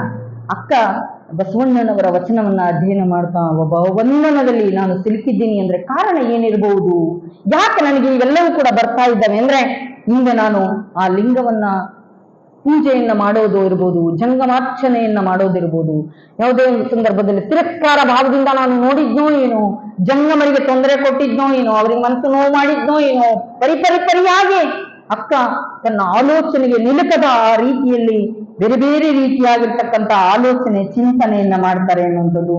ಅದಕ್ಕೋಸ್ಕರವಾಗಿ ಏನೇ ಮಾಡಿದ್ರು ಕೂಡ ಶರಣರು ಅದಕ್ಕೆ ಸಕಲ ಜೀವಾತ್ಮರಿಗೆ ಲೇಖ ಬಯಸಿದರು ಅನ್ನುವಂಥದ್ದು. ಎಂಥದ್ದೇ ಸಂದರ್ಭ ಬಂದ್ರೂ ಕೂಡ ಕೆಲವೊಬ್ರು ಓಡಾಡಿದ್ರೆ ಎಲ್ಲಿ ಇರುವೆಗಳೆಲ್ಲ ಸತ್ತೋಗ್ಬಿಡ್ತದೇನೋ ಅನ್ನೋಷ್ಟೊಂದು ಸೂಕ್ಷ್ಮಮತಿಗಳಾಗಿರ್ತಾರೆ ಅನ್ನೋಂಥದ್ದು. ಈ ಭೂಮಿಯಲ್ಲಿ ಪ್ರತಿಯೊಂದು ಸಕಲ ಚರಾಚರಕ್ಕೂ ಕೂಡ ಬದುಕುವಂತ ಅವಕಾಶಗಳಿದ್ದಾವೆ ಅನ್ನೋಂಥದ್ದು. ಅಂತ ಅವಕಾಶವನ್ನ ಬಸವಣ್ಣನವರು ಒಂದು ವ್ಯಕ್ತಿಯ ಬದುಕು ಉದ್ಧಾರ ಅಂತ ಹೇಳಿಲ್ಲ ಬಸವಣ್ಣನವರು, ಈ ಜಗತ್ತಿನಲ್ಲಿ ಇರುವಂತ ಪ್ರತಿಯೊಂದು ಸಕಲ ಚರಾಚರ ವಸ್ತುಗಳು ಕೂಡ ಈ ಭೂಮಿ ಮೇಲೆ ಬದುಕೋದಕ್ಕೆ ಅವರಿಗೆ ಹಕ್ಕಿದೆ ಅನ್ನುವಂಥದ್ದನ್ನ ಅವ್ರು ಹೇಳ್ತಾರೆ ಅನ್ನುವಂಥದ್ದು. ನಾವು ನಮ್ಮ ಬದುಕನ್ನ ಹೋಲಿಸಿ ಮತ್ತಿನ್ನೆಲ್ಲೇ ಬದುಕಿಗೆ ನಾವು ತಳುಕ ಹಾಕೋದಕ್ಕೆ ನೋಡ್ತೀವಿ. ಅಕ್ಕ ಆ ರೀತಿಯಾಗಲಿ ಅದಕ್ಕೆ ಬಹಳ ಚೆನ್ನಾಗಿ ಉದಾಹರಣೆ ಕೊಡ್ತಾರೆ ಅನ್ನೋಂಥದ್ದು. ಒಬ್ಬ ವ್ಯಾಪಾರಿ ಎಲ್ಲೋ ಒಂದು ನಗರ ಪ್ರದೇಶದಲ್ಲಿ, ಒಂದು ಬೆಳಗಾಂ ಇರ್ಬೋದು, ಹುಬ್ಳಿ ಇರ್ಬೋದು, ಅಲ್ಲೊಂದು ಅಂಗಡಿ ಇಟ್ಕೊಂಡು ವ್ಯಾಪಾರ ಮಾಡುವಂತ ಸಂದರ್ಭದಲ್ಲಿ ಒಬ್ಬ ಕರ್ಣಿಕನನ್ನ, ಒಬ್ಬ ಕಾರ್ಕೂನನನ್ನ, ಒಬ್ಬ ಹಮಾಲಿಯನ್ನ ಹೀಗೆ ಕೆಲಸಕ್ಕೆ ಇಟ್ಕೊಂಡು ಒಂದು ಕಿರಾಣಿ ವ್ಯಾಪಾರವನ್ನ ನಡೆಸ್ತಾ ಇರ್ತಾರೆ. ಆ ನಡೆಸುವಂತ ಸಂದರ್ಭದಲ್ಲಿ ಕಾರಣಾಂತರದಿಂದ ನನಗೆ ಇಲ್ಲಿ ವ್ಯಾಪಾರ ಸರಿಯಾಗಿ ಆಗ್ತಾ ಇಲ್ಲ ಅನ್ನುವಂಥ ಕಾರಣದಿಂದಲೋ ನನಗೆ ಮುಂದಿನ ಅಭಿವೃದ್ಧಿಯನ್ನ ಹೊಂದಬೇಕು ಇನ್ನೂ ಹೆಚ್ಚಿನದಾಗಿ ಅಂತೇಳಿ ತನ್ನ ಆ ಪ್ರದೇಶದಿಂದ ಮತ್ತೆ ಇನ್ನೂ ಹೆಚ್ಚಿನ ದೊಡ್ಡ ಒಂದು ನಗರಕ್ಕೆ ಹೋಗಬೇಕು, ಬೆಂಗಳೂರು ಅಂತ ಊರಿಗೆ ಹೋಗ್ಬೇಕು ಅಂತೇಳಿ ಆತ ಅಲ್ಲಿ ಹೋಗುವಂಥದ್ದು. ಅಲ್ಲಿ ಹೋಗಿ ಅಂಗಡಿಯನ್ನ ಪ್ರಾರಂಭ ಮಾಡಿ ಮತ್ತೆ ಅದೇ ಲೆಕ್ಕಪತ್ರವನ್ನ ನೋಡುವಂತ ಅಮಾಲಿಯನ್ನ ಹೀಗೆಲ್ಲರಿಗೂ ಕೂಡ ತನ್ನೊಟ್ಟಿಗೆ ನನ್ನ ಕೆಲಸ ಕಾರ್ಯಕ್ಕೆ ನೆರವಾಗುವಂತ ಒಂದು ವ್ಯವಸ್ಥೆಯನ್ನ ಮಾಡಿಕೊಂಡು ಅಲ್ಲಿ ಲೆಕ್ಕಪತ್ರವನ್ನ ಮಾಡುವಂತ ಸಂದರ್ಭದಲ್ಲಿ ಇಲ್ಲಿ ನಡೆದಿರುವಂತ ಲೆಕ್ಕಪತ್ರವನ್ನೇನಾದ್ರೂ ಕೂಡ ಅಲ್ಲಿ ಬಳಕೆ ಮಾಡಕ್ಕಾಗ್ತದ? ಇಲ್ಲ. ಅಲ್ಲಿ ಪರಿಸರ, ಅಲ್ಲಿ ವಾತಾವರಣ, ಅಲ್ಲಿಯ ಬದುಕಿನ ನಿರ್ವಹಣೆ ಬೇರೆ ಆಗಿರ್ತದೆ ಅನ್ನುವಂಥದ್ದು. ಹಾಗೆ ನಾವು ಕೂಡ ಇಲ್ಲಿದ್ದೀವಿ, ಈ ಬದುಕನ್ನ ನಡೆಸ್ತಾ ಇದ್ದೀವಿ ಅಂತ ಅಂದ್ರೆ ಇದು ಶಾಶ್ವತವಾದ್ದಲ್ಲ, ಆ ಬದುಕಿನ ರೀತಿ ಅಲ್ಲ ಅನ್ನುವಂಥದ್ದನ್ನ ಅಕ್ಕ ನಮಗೆ ಪರಿಚಯವನ್ನು ಮಾಡಿಕೊಡ್ತಾರೆ ಅನ್ನುವಂಥದ್ದು. ಹಾಗೆ ನಾವು ಈಗಿರುವಂತಹ ಬದುಕಿನಿಂದಲೂ ಕೂಡ ಆಧ್ಯಾತ್ಮಿಕತೆಗೆ ಹೋಗುವಂತಹ ಸಂದರ್ಭದಲ್ಲಿ ಹಲವಾರು ರೀತಿಯಾಗಿರುವಂತಹ ಬದಲಾವಣೆಗಳನ್ನ ತಂದುಕೋಬೇಕು ಅನ್ನುವಂಥ ನಿಟ್ಟಿನಲ್ಲಿ ನಮಗೆ ಉದಾಹರಣೆಯನ್ನಾಗಿ ಕೊಡ್ತಾರೆ ಅನ್ನುವಂಥದ್ದು. ಅದಕ್ಕೋಸ್ಕರವಾಗಿ ನಾವೆಲ್ಲರೂ ಕೂಡ ನಮ್ಮ ಬದುಕಿನಲ್ಲಿ ಜೀವನದಲ್ಲಿ ಕೂಡ ಒಂದೇ ರೀತಿಯಾಗಿರ್ತಕ್ಕಂಥ ಕಷ್ಟ, ದುಃಖ, ನೋವು ಬರ್ತವೆ ಅಂತ ಹೇಳಿಲ್ಲ. ಒಬ್ಬ ತಾಯಿಗೆ 5-6 ಜನ ಮಕ್ಕಳಿದ್ರು ಕೂಡ 5-6 ಜನ ಮಕ್ಕಳಲ್ಲಿ ಒಂದೊಂದು ರೀತಿಯಾಗಿರುವಂತ ಗುಣ ಸ್ವಭಾವವನ್ನ ಕಾಣ್ತೇವೆ. ಆದ್ರೆ ಒಂದೇ ತಾಯಿಯಲ್ಲಿ ಹೊಟ್ಟೆಯಲ್ಲಿ ಹುಟ್ಟಿರುವಂತಹ ಮಕ್ಕಳಲ್ಲಿ ಎಲ್ಲರೂ ಒಂದೇ ತರ ಇರಲ್ಲ ಅಲ್ವಾ? ಒಬ್ಬ ಬಹಳ ಜ್ಞಾನಿ ಇರ್ತಾನೆ, ಒಬ್ಬ ಅನುಭವಿ ಇರ್ತಾನೆ, ಒಬ್ಬ ದಡ್ಡ ಇರ್ತಾನೆ, ಒಬ್ಬ ಪೆದ್ದ ಇರ್ತಾನೆ, ಒಬ್ಬ ಬಹಳ ನಿಪುಣ ಇರ್ತಾನೆ. ಹೀಗೆ ಹಲವಾರು ರೀತಿಯಾಗಿರುವಂತಹ ಗುಣ ಸ್ವಭಾವಗಳನ್ನ ಹೇಗೆ ಕಾಣ್ತೀವೋ ಹಾಗೆ ನಮ್ಮ ಬದುಕಿನಲ್ಲೂ ಹಲವಾರು ರೀತಿಯಾಗಿರ್ತಕ್ಕಂಥ ನೋವು, ದುಃಖ, ಸಮಸ್ಯೆ ಎಲ್ಲವೂ ಕೂಡ ಆವರಿಸಿರ್ತಕ್ಕಂಥದ್ದನ್ನ ನಾವು ನೋಡ್ತೇವೆ. ಅದಕ್ಕೋಸ್ಕರವಾಗಿ ಇದೆಲ್ಲದರಿಂದ ಆಚೆಗೆ ಬರಬೇಕಲ್ಲ. ಹೇಗೆ ಬರಬೇಕು ಅಂತ ಹೇಳ್ತಾರೆ, ಆ ಚರಣಿಯ ಹುಳು ಹೇಗೆ, ಆ ಜೇಡರ ಹುಳು ತನ್ನ ಬಲೆಯನ್ನ ತಾನೇ ಎಣೆದು ಆ ಬಲೆಯಲ್ಲೇ ಕಿಕ್ಕೆ ಹಾಕಿಕೊಂಡು ಸತ್ತೋಗ್ಬಿಡ್ತದೆ. ಹಾಗೆ ನಮ್ಮ ಬದುಕು, ನಮ್ಮ ಜೀವನ ಆಗಬಾರ್ದು ಅನ್ನುವಂಥದ್ದನ್ನ ಶರಣರು ನಮ್ಗೆ ಹಲವಾರು ರೀತಿಯಾಗಿರುವಂತಹ ಪರಿಪರಿಯಾಗಿ ತಿಳಿಸ್ಕೊಡುವಂಥದ್ದನ್ನ ನಾವು ನೋಡ್ತೇವೆ ಅನ್ನುವಂಥದ್ದು. ಅಕ್ಕ ಹೇಳ್ತಾರೆ, ಒಬ್ಬ ವ್ಯಕ್ತಿಗೆ ಏನಾದ್ರೂ ಆದಿವ್ಯಾಧಿಗಳು ಬಂದಂತ ಸಂದರ್ಭದಲ್ಲಿ ಏನೋ ಬರಬಾರ್ದು ಅನ್ಕೊಂಡೇ ಇರ್ತೀವಿ ಅಲ್ವಾ? ಯಾರಿಗ್ ಬೇಕು ಕಷ್ಟ, ಯಾರಿಗ್ ಬೇಕು ದುಃಖ, ಯಾರಿಗ್ ಬೇಕು ನೋವು ಅಂದ್ರೆ ನಮ್ಗೆ ಯಾರಿಗೂ ಬೇಡ ಅಲ್ವಾ? ಅದು ಕರಿಲಾರದೆ ಬರುವಂತ ಒಬ್ಬ ಅತಿಥಿ ಅಂದ್ರೆ ಕಷ್ಟ, ದುಃಖ, ನೋವು, ರೋಗ, ರುಜಿನಾದಿಗಳು, ಆದಿವ್ಯಾಧಿಗಳು ಅನ್ನುವಂಥದ್ದು. ಹಾಗೆ ಬಂದಂತ ಸಂದರ್ಭದಲ್ಲಿ ಅದಕ್ಕೆ ಪರಿಹಾರ ಮಾಡ್ಕೋಬೇಕು ಅನ್ನುವಂಥದ್ದು. ಹಾಗೆ ಹಲವಾರು ರೀತಿಯಾದಂತಹ ಅಡ್ಡಿ ಆತಂಕಗಳು, ಸಮಸ್ಯೆಗಳು ಬರುವಂತದ್ದನ್ನ ನೋಡ್ತೇವೆ ಅನ್ನುವಂಥದ್ದು. ಆ ಬಂದಂತ ಸಂದರ್ಭದಲ್ಲಿ ಸಮಾಜದಲ್ಲಿ ಯಾವಾಗಲೂ ಒಬ್ಬ ವ್ಯಕ್ತಿ ಒಳ್ಳೆ ಕೆಲಸ ಮಾಡ್ತಾ ಇದ್ದಾನೆ ಅಂದ್ರೆ ಆತನಿಗೆ ಹೆಚ್ಚು ಪರೀಕ್ಷೆಗಳು, ನೋವುಗಳು ಆಗುವಂಥದ್ದು. ಆದ್ರೆ ಅದೆಲ್ಲವನ್ನೂ ಕೂಡ ಅವರು ನೋವು ಬರ್ತದೆ, ದುಃಖ ಆಗ್ತದೆ, ಸಮಸ್ಯೆ ಆಗ್ತದೆ ಅಂತ ಏನಾದ್ರು ಬಿಟ್ರಾ ಅಂತ ಕೇಳಿದ್ರೆ ಇಲ್ಲ. ಅದನ್ನ ಧೈರ್ಯವಾಗಿ ಎದುರಿಸುವಂತ ನಿಟ್ಟಿನಲ್ಲಿ ಹಲವಾರು ಜನ ಶರಣರನ್ನ, ದಾರ್ಶನಿಕರನ್ನ ನಾವು ನೋಡ್ತೇವೆ ಅನ್ನುವಂಥದ್ದು. ಹಾಗೆ ಈ ಸಮಾಜ ಸಾಕ್ರೆಟಿಸ್ನಂತವನಿಗೆ ವಿಷ ಕೊಡ್ತು, ಈ ನಮ್ಮ ದೇಶಕ್ಕೆ ಸ್ವತಂತ್ರ ತಂದು ಕೊಟ್ಟಂತ ಮಹಾತ್ಮ ಗಾಂಧಿಯನ್ನ ಗುಂಡಿಟ್ಟು ಕೊಲ್ತು, ಎಲ್ಲರನ್ನು ಕೂಡ ಹಿತವನ್ನ ಬಯಸಿದಂತ ಯೇಸುವನ್ನ ಸಿಲುಬೆಗೆ ಎತ್ತಿದ್ರು ಅನ್ನೋದು. ಹೀಗೆ ಹಲವಾರು ಕಾರಣಾಂತರದಿಂದಲೂ ಕೂಡ ಸಂತ ಮಹಂತರಿಗೆ, ದಾರ್ಶನಿಕರಿಗೆ, ಸಮಾಜಕ್ಕೆ ಒಳಿತನ್ನ ಬಯಸಿರುವಂತ ವ್ಯಕ್ತಿಗೆ ಆತನ ಮನಸ್ಸನ್ನ, ಆತನ ಆಲೋಚನೆಯನ್ನ ಅರಿಲಾರದೆ ಹಲವಾರು ರೀತಿಯಾಗಿರ್ತಕ್ಕಂಥವ್ರಿಗೆ ಕಷ್ಟ, ದುಃಖ, ನೋವನ್ನ ಕೊಡ್ತು ಅನ್ನುವಂಥದ್ದು. ಯಾವಾಗ ತಪ್ಪಿನ ಅರಿವಾಗ್ತದಪ್ಪ ಅಂದ್ರೆ ಆ ವ್ಯಕ್ತಿ ಕಾಯ ಅಳಿದಾಗ ಮಾತ್ರ ಆತ ಮಾಡಿದಂತ ಕಾರ್ಯ ಉಳಿತದೆ ಎನ್ನುವಂಥದ್ದು. ಹಾಗೆ ನಮ್ಮ ಹತ್ರ ಯಾವ್ದಾದ್ರು ಒಂದು ವಸ್ತು ಇತ್ತಪ್ಪ ಅಂದ್ರೆ ಅದ್ರ ಮೌಲ್ಯ, ಅದ್ರ ಬೆಲೆ ನಮಗೆ ಗೊತ್ತಾಗಲ್ಲ. ಅದನ್ನ ಕಳ್ಕೊಂಡಾಗ ಮಾತ್ರ ಅದ್ರ ಬೆಲೆ ಗೊತ್ತಾಗ್ತದೆ ಎನ್ನುವಂಥದ್ದು. ಅದಕ್ಕೋಸ್ಕರವಾಗಿ ಬದುಕಿನ ಮೌಲ್ಯವನ್ನ ನಾವು ಕಟ್ಕೋಬೇಕು ಅನ್ನುವಂಥದ್ದು. ಅದಕ್ಕೋಸ್ಕರವಾಗಿ ಬಸವಣ್ಣನವರು ಹಲವಾರು ರೀತಿಯಾಗಿರುವಂತ ಜನ್ಮ ಜನ್ಮಾಂತರದ ನಮಗೆ ಏನಿತ್ತು ಆ ಕಷ್ಟ, ದುಃಖ, ನೋವು, ಸಮಸ್ಯೆ ಎಲ್ಲವನ್ನೂ ಕೂಡ ಬಗೆಹರಿಸುವಂಥದ್ದನ್ನು ಹೇಳ್ತಾರೆ. ಬಸವಣ್ಣನವರು ನಾನು 7 ಜನ್ಮದಲ್ಲಿ ಬಂದೆ ಅಂತೇಳಿ ಒಂದ್ ಕಡೆ ಉದಾಹರಿಸ್ತಾರೆ ಅನ್ನುವಂಥದ್ದು. ಆ ಎಲ್ಲ ರೀತಿಯಿಂದಲೂ ಕೂಡ ಭಗವಂತ ನನಗೆ ಈ ಕಾಯಕವನ್ನ ಮಾಡೋದಕ್ಕೆ ಒಂದೊಂದು ರೀತಿಯಾಗಿರ್ತಕ್ಕಂತಹ ಜನ್ಮದಲ್ಲಿ ನನ್ನನ್ನ ಹುಟ್ಟಿಸಿ ನನ್ನನ್ನ ಪರಿಪೂರ್ಣ ಅವಸ್ಥೆಗೆ ಯಾವಾಗ ತಂದೆ ಅಂದ್ರೆ ನಾನು ಜಗತ್ತಿನ ಉದ್ಧಾರ ಮಾಡೋಕ್ಕೋಸ್ಕರವಾಗಿ ನನ್ನ ಬಸವಣ್ಣನಾಗಿ ಈ ಭೂಮಿಗೆ ತಂದೆ ಎನ್ನುವಂತ ಮಾತನ್ನ ಹೇಳ್ತಾರೆ ಎನ್ನುವಂಥದ್ದು. ಅದಕ್ಕೋಸ್ಕರವಾಗಿ ನಾವು ಆ ಭವಬಂಧನವನ್ನ ಬಿಡಿಸ್ಕೊಂಡು ಎಲ್ಲರೂ ಕೂಡ ಆ ಹೊರಗೆ ಬರೋದಕ್ಕೆ ಸಾಧ್ಯ ಇದೆ ಎನ್ನುವಂಥದ್ದು. ಯಾವುದರ ಮುಖಾಂತರವಾಗಿ ಸಾಧ್ಯ ಇದೆ ಅದು ಬಹಳ ಮುಖ್ಯ ಅಲ್ವೇ? ಆ ಭವಬಂಧನಕ್ಕೆ ಒಳಗಾಗಿರ್ತೀವಿ, ಅದರಿಂದ ಹೊರಗೆ ಬರ್ಬೇಕಲ್ವಾ? ಆಧ್ಯಾತ್ಮಿಕತೆಯೇ ಇದಕ್ಕೆಲ್ಲವೂ ಕೂಡ ಪರಿಹಾರ ಅನ್ನುವಂಥದ್ದು. ಎಂಥದ್ದೇ ಸಂದರ್ಭ ಬಂದರೂ ಕೂಡ ಧೃತಿಗೆಡಲಾರದೆ ಶರಣರ ಸಂತರ ಅನುಭಾವಿಗಳ ಆ ಬದುಕು ಜೀವನವನ್ನ ನಾವು ಅವಲೋಕನವನ್ನ ಮಾಡಿ ಅದೆಲ್ಲವನ್ನು ಕೂಡ ತನ್ನ ಬದುಕಿಗೆ ಉಳಿಸಿಕೊಂಡು ನೋಡಿದಾಗ ಅವರಿಗೆ ಬಂದಂತ ಕಷ್ಟ ನಮಗೆ ಯಾರಿಗೂ ಕೂಡ ಬಂದಿಲ್ಲ. ಆದ್ರೆ ಬದುಕಿನ ಮೌಲ್ಯವನ್ನ ಯಾವ ರೀತಿಯಾಗಿ ಕಟ್ಕೋಬೇಕು, ಬದುಕನ್ನ ಹೇಗೆ ನಡೆಸಬೇಕು ಅನ್ನುವಂಥದ್ದನ್ನ ಬದುಕಿ ತೋರಿಸಿದ್ದಾರೆ ಎನ್ನುವಂಥದ್ದು. ಅವರೆಲ್ಲರೂ ಕೂಡ ಎಷ್ಟೋ ಜನ ಅಲ್ಲಿ ಬಂದಂತವರೆಲ್ಲರೂ ಕೂಡ ಅವರ ಬದುಕು, ಅವರ ಜೀವನ, ಅವರ ಸಾಧನೆಯನ್ನ, ಅವರ ಸೇವೆಯನ್ನ ನೋಡಿ ಎಷ್ಟು ಜನ ಬದಲಾದರು ಅನ್ನುವಂಥದ್ದು. ಆ ಭವಬಂಧನವನ್ನ, ಆ ಭವದುಃಖವನ್ನ ಅರಿಕೊಂಡು ಎಂತ ರಾಜ ಮಹಾರಾಜರು ಕೂಡ ಅಲ್ಲಿ ಬಂದು ಬದಲಾವಣೆ ಆಗಿರ್ತಕ್ಕಂಥದ್ದನ್ನ ನಾವು ನೋಡ್ತೇವೆ ಅನ್ನುವಂಥದ್ದು.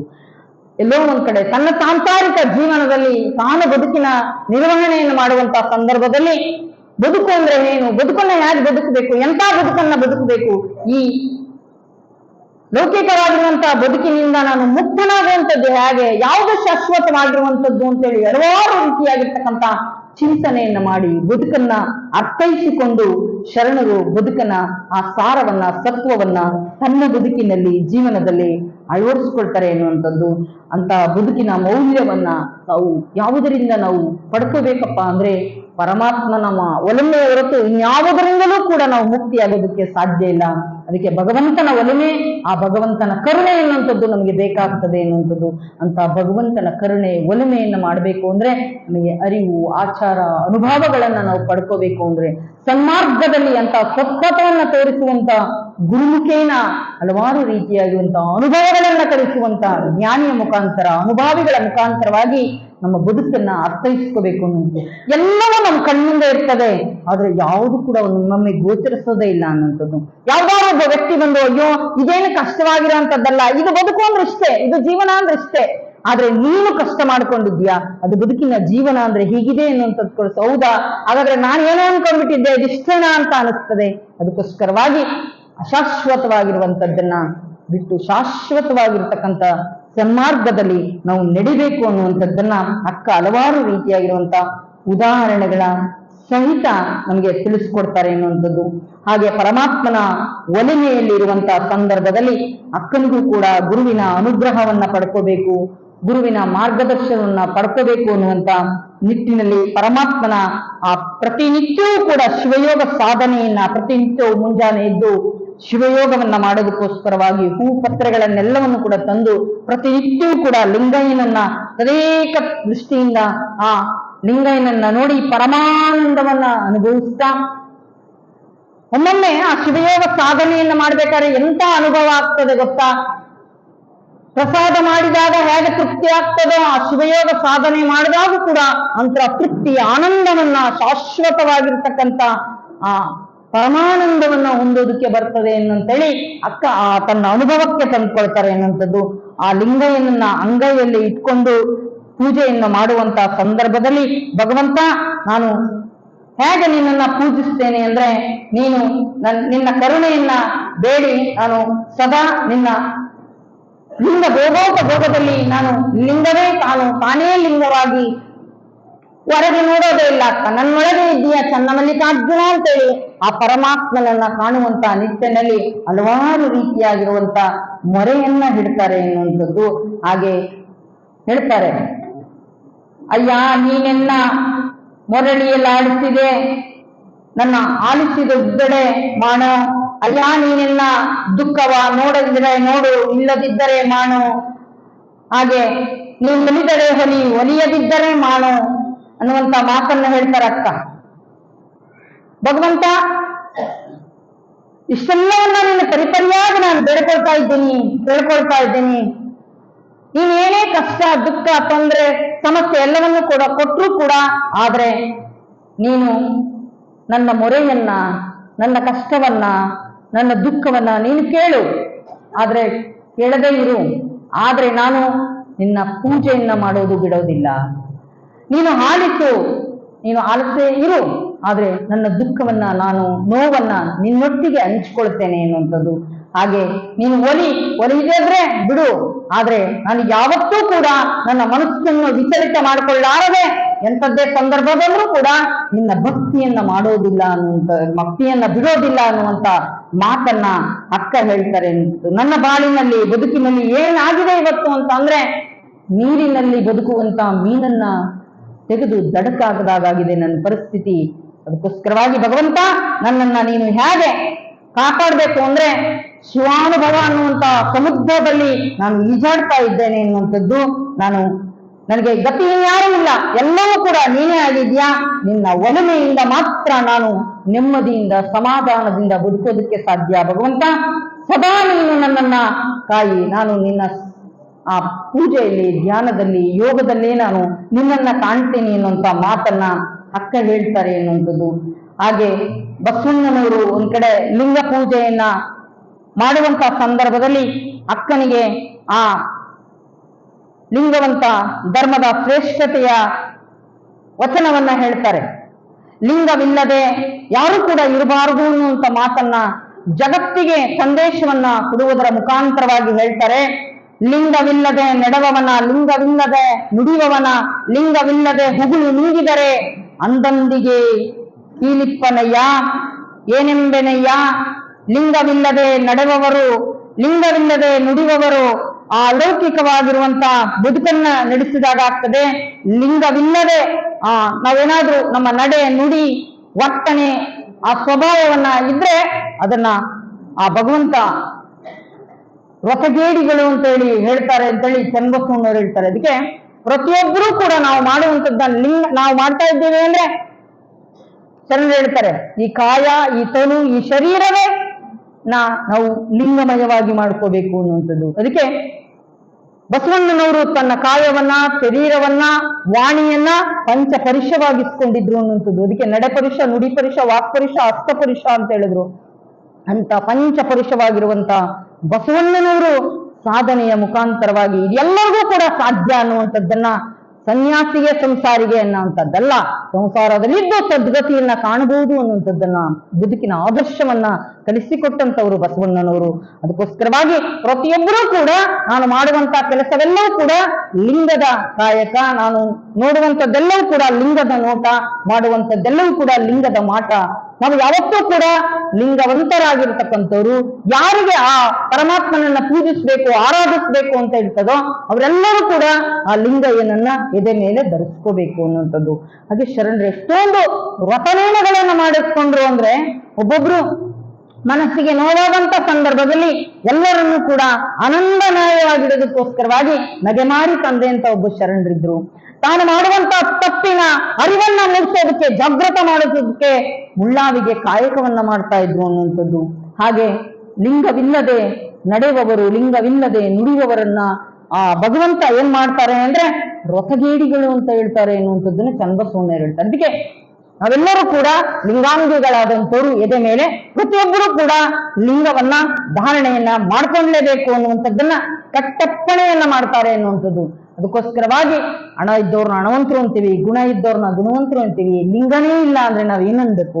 ಅದಕ್ಕೋಸ್ಕರವಾಗಿ ನಮ್ಮ ಧರ್ಮಲಾಂಛನವಾಗಿರುವಂತ ಇಷ್ಟಲಿಂಗವನ್ನ ನಾವು ನಿರ್ಧಾರಣೆಯನ್ನು ಮಾಡ್ಕೋಬೇಕು ಅನ್ನುವಂಥದ್ದು. ಅದಕ್ಕೋಸ್ಕರವಾಗಿ ನಾವು ಪ್ರತಿಯೊಬ್ಬರೂ ಕೂಡ ಲಿಂಗವನ್ನ ಧರಿಸ್ಕೋಬೇಕು ಅನ್ನುವಂಥದ್ದು.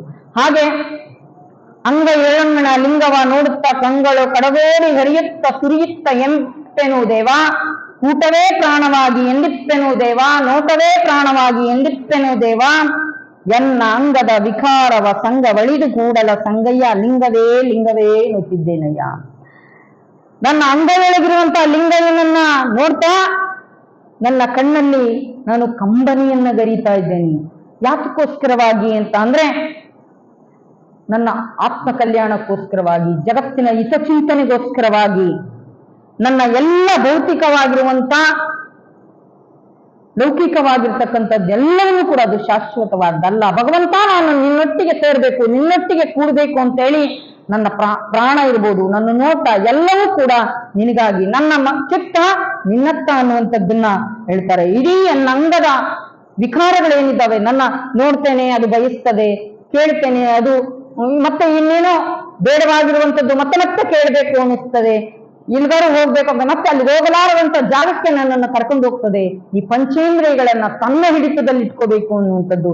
ಅದಕ್ಕೆ ಬಸವಣ್ಣರು ಹೇಳ್ತಾರೆ, ಅತ್ತಲಿತ್ತ ಹೋಗದಂತೆ ಎಳವನ ಮಾಡಯ್ಯ ತಂದೆ, ಸುತ್ತಿ ಸುಳಿದು ನೋಡದಂತೆ ಅಂಧಕನ ಮಾಡಯ್ಯ ತಂದೆ, ಮತ್ತೊಂದ ಕೇಳದಂತೆ ಕಿವುಡನ ಮಾಡಯ್ಯ ತಂದೆ, ನಿಮ್ಮ ಶರಣರ ಪಾದವಲ್ಲದೆ ಅನ್ಯ ವಿಷಯ ಕೆಳಸದಂತೆ ಇರಿಸು ಕೂಡಲ ಸಂಗಮ ದೇವ ಅಂತ ಹೇಳಿದ್ರು. ಅದಕ್ಕೆ ನಾವು ನಮ್ಮ ಚಿತ್ತ ಎಲ್ಲಿರ್ಬೇಕು ಅಂದ್ರೆ, ನಾನು ಮಾಡುವಂತ ಶಿವಯೋಗ ಸಾಧನೆಯ ಆ ಲಿಂಗಯ್ಯನಲ್ಲಿ ಆ ಒಡವೆರಬೇಕು, ಅದರೊಳಗೆ ನಾನು ಒಂದಾಗಬೇಕು. ಆ ಭಗವಂತೊಳಗೆ ನಾನು, ನನ್ನೊಳಗೆ ಭಗವಂತ ಇದ್ದಾನೆ ಎನ್ನುವಂತಹ ಭಾವದಲ್ಲಿ ನಾನು ಆ ಜಗದಗಲವಾಗಿರುವಂತಹ ಪರಮಾತ್ಮನಲ್ಲೇ ನಾನಿದ್ದೇನೆ ಎನ್ನುವಂಥದ್ದು. ನಾನು ಮಾಡುವಂತ ಎಲ್ಲ ಕೆಲಸವೂ ಕೂಡ ಲಿಂಗದ ಕಾಯಕ ಆಗಿರ್ಬೇಕು, ನಾನು ಆಡುವಂತ ಮಾತು ಲಿಂಗದ ನುಡಿಗಳಾಗಬೇಕು ಅನ್ನುವಂಥದ್ದು. ಅಂತ ಮೌಲ್ಯಯುತವಾಗಿರುವಂತಹ ಮಾತುಗಳನ್ನ ಆಡಬೇಕು. ಅದಕ್ಕೆ ನಮ್ಮ ಮಾತು ಲಿಂಗ ಮೆಚ್ಚಿ ಹೌದೌದೇನಬೇಕು ಅನ್ನುವಂಥ ಮಾತು ಹೇಳ್ತಾರೆ ಶರಣರು. ಅಂತ ಮಾತುಗಳನ್ನ ಆಡ್ಬೇಕು. ಹಾಗೆ ನಮ್ಮ ಅಂಗೈಯೊಳಗಿರುವಂತ ಲಿಂಗಯ್ಯನನ್ನ ನಾನು ನೋಡಿ ನಾನು ಕಡೆಗೋಡಿ ಹೊರೆಯುತ್ತ ಸುರಿಯುತ್ತೆ ಎಂದಿಪ್ಪೆನು ದೇವ ಅನ್ನುವಂಥದ್ದು. ಆ ನಾಟ ಕೂಟ ಎಲ್ಲವೂ ಕೂಡ ನಿನಗಾಗಿ ಎನ್ನುವಂಥದ್ದು. ನನ್ನ ಅಂಗದ ವಿಕಾರಗಳನ್ನೆಲ್ಲ ಕಳೆದು ಭಗವಂತ ನನ್ನ ಲಿಂಗ ಗುಣಗಳನ್ನ ನನ್ನ ಬದುಕಿನಲ್ಲಿ ಜೀವನದಲ್ಲಿ ಅಳವಡಿಸ್ಕೊಳ್ಳೋ ಹಾಗೆ ಮಾಡುವನ್ನುವಂಥದ್ದನ್ನ ಹೇಳ್ತಾರೆ ಅನ್ನುವಂಥದ್ದು. ಹಾಗೆ ನನ್ನ ಬದುಕಿನಲ್ಲಿ ಹಲವಾರು ರೀತಿಯಾಗಿರ್ತಕ್ಕಂಥ ವ್ಯಾವಹಾರಿಕವಾಗಿರುವಂತಹ ಬದುಕಿನ ನಿರ್ವಹಣೆಗೋಸ್ಕರವಾಗಿ ಅದರಿಂದ ನಾನು ದೂರ ಉಳಿದಿದ್ದೀನಿ. ಇದರಿಂದ ಹೇಗೆ ಪಾರು ಮಾಡ್ತೀಯ ಅಂದ್ರೆ, ಹಲವಾರು ಜನ ಹೇಯ ಸಂಸಾರ ಅನ್ನುವಂಥದ್ದನ್ನ ಹೇಳ್ತಾ ಬಂದ್ರು. ಅದು ಯಾವ ರೀತಿಯಾಗಿರ್ಬೇಕು ಸಾಂಸಾರಿಕವಾಗಿರುವಂತಹ ಜೀವನ ಅಂತ ಅಂದ್ರೆ, ಶರಣರು ಹೇಳ್ತಾರೆ, ಮಾಡಬೇಕು ಮಾಡದಂತಿರಬೇಕು, ಮಾಡುವ ಮಾಟದೊಳಗೆ ತಾನಿಲ್ಲದಂತಿರಬೇಕು ಅಂತೇಳಿ. ನಾವು ಇವತ್ತು ಏನಾಗಿದೆ ಅಂತ ಅಂದ್ರೆ, ಈ ರೀತಿಯಾಗಿರ್ತಕ್ಕಂಥ ಯಾವ್ದಾದ್ರು ಒಂದು ಅನುಭವಗೋಷ್ಠಿಗೆ ನಾವು ಬರಬೇಕು ಅಂತ ಅಂದ್ರೆ ನಮ್ದೇ ಆಗಿರ್ತಕ್ಕಂಥ ಸಾಂಸಾರಿಕ ಜೀವನ ನಮಗೆ ಎಷ್ಟೋ ಜನ ಹೇಳ್ತಾರೆ, ನಮ್ ಸಂಸಾರ ಬಿಟ್ಟು ಬರಕ್ಕಾಗ್ತಾ ಇಲ್ಲ, ಹಿಡ್ಕೊಂಡಿದ್ದೆ ಅಂತ ಅನ್ನುವಂಥ ಮಾತು. ಒಂದ್ ಕಡೆ ಹೇಳ್ತಾರೆ ಅನುಭವಿಗಳು, ಒಂದು ಮರವನ್ನ ಒಬ್ಬ ವ್ಯಕ್ತಿ ಗಟ್ಟಿಯಾಗಿ ಹಿಡ್ಕೊಂಡು ಯಾಕಪ್ಪ ಮರ ಹಿಡ್ಕೊಂಡಿದ್ಯಾ ಬಿಡು ಅಂದ್ರೆ, ನಾನು ಹಿಡ್ಕೊಂಡಿಲ್ಲ, ಈ ಮರವೇ ನಾನು ಹಿಡ್ಕೊಂಡಿದ್ದೆ ಅಂತೇಳಿ ಭ್ರಮೆಗೆ ಒಳಗಾಗಿ ಯಾರು ಹಿಡ್ಕೊಂಡಿರ್ತಾನೋ ಹಾಗೆ ನಾವು ಅದಕ್ಕೆ ಅಂಟಿಕೊಂಡಿದ್ದೀವಿ. ಅದಕ್ಕೋಸ್ಕರವಾಗಿ ಅದ್ರ ಜೊತೆಗಿದ್ದೂ ಕೂಡ ಅಂಟಲಾರದ ಹಾಗೆ ಆಗಿರಬೇಕು ಅನ್ನುವಂಥದ್ದನ್ನ ಹಲವಾರು ಜನ ಬದುಕಿ ತೋರಿಸಿದ್ದಾರೆ ಎನ್ನುವಂಥದ್ದು. ಜೇಡರ ದಾಸಿಮಯ್ಯ ದುಗ್ಗಳೆ ಯಾವ ರೀತಿಯಾಗಿ ಬದುಕನ್ನ ನಡೆಸಿದ್ರು ಅಂತ ಸಾಂಸಾರಿಕವಾಗಿರ್ತಕ್ಕಂಥ ಬದುಕಿನಲ್ಲಿ ಏನೆಲ್ಲ ಅಡ್ಡಿ ಆತಂಕ ಭಾವ ಬಂಧನಗಳಿಗೆ ಒಳಗಾಗಲಾರದೆ ಅದನ್ನ ಬಿಡಿಸ್ಕೊಂಡ್ ಬರುವಂಥದ್ದು ಎಷ್ಟು ಚೆನ್ನಾಗಿದೆ ಅಂದ್ರೆ, ಅವರು ಬದುಕಿನಲ್ಲಿ ಆಯ್ಕೆ ಮಾಡ್ಕೊಳ್ತಾರೆ. ಎಂಥ ಬದುಕನ್ನ ಆಯ್ಕೆ ಮಾಡ್ತಾರೆ. ನಾನು ಸಾಂಸಾರಿಕವಾಗಿರ್ತಕ್ಕಂಥ ಜೀವನವನ್ನ ಮಾಡ್ಬೇಕಾದ್ರೆ ನನ್ನ ಸತಿ ಆಗಿರುವಂತ ಆ ತಾಯಿ ಹೇಗಿರ್ಬೇಕು ಅನ್ನುವಂಥದ್ದನ್ನ ಅವ್ರು ಒಂದು ದಿನ ಪರೀಕ್ಷೆಯನ್ನ ಮಾಡ್ತಾರೆ. ಹ್ಯಾಕ್ ಪರೀಕ್ಷೆಯನ್ನ ಮಾಡ್ತಾರಪ್ಪ ಅಂದ್ರೆ, ಒಂದು ದಿನ ಆ ದುಗ್ಗಳೆಯನ್ನ ನೋಡೋದಕ್ಕೆ ಹೋದಂತ ಸಂದರ್ಭದಲ್ಲಿ ದಾಸಿಮಯ್ಯನವರು ನನ್ನ ಬದುಕಿಗೆ ನನ್ನ ಜೀವನಕ್ಕೆ ಆಸರೆಯಾಗಿ ಆ ಒಂದು ಬಂಡಿಗೆ 2 ಎತ್ತುಗಳು ಹೇಗಬೇಕು, ಒಂದು ಬಂಡಿಗೆ 2 ಗಾಡಿಗಳೇ ಆಗ್ಬೇಕು, ಒಂದು ಬಂಡಿಗೆ ಯಾಕೆ 2 ಕಡಾಣಿಗಳು ಬೇಕು, ಹಾಗೆ ನನ್ನ ಬದುಕಿನಲ್ಲಿ ಸರಿಸಮಾನವಾಗಿ ನನ್ನೊಟ್ಟಿಗೆ ಬರುವಂತ ಸತಿ ಹೇಗಿರಬೇಕು ಅಂತೇಳಿ ಅವರು ಆಯ್ಕೆ ಮಾಡ್ಕೊಳ್ಳೋದಕ್ಕೆ ಒಂದು ಪರೀಕ್ಷೆಯನ್ನು ಮಾಡ್ತಾರೆ.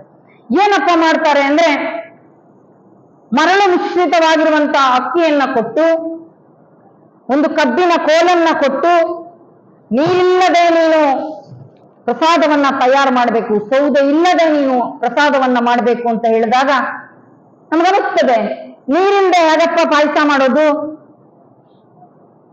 ಸೌದೆಯಿಂದ ಹೇಗೆ ಅಡುಗೆ ಮಾಡೋದು ಅಲ್ವಾ?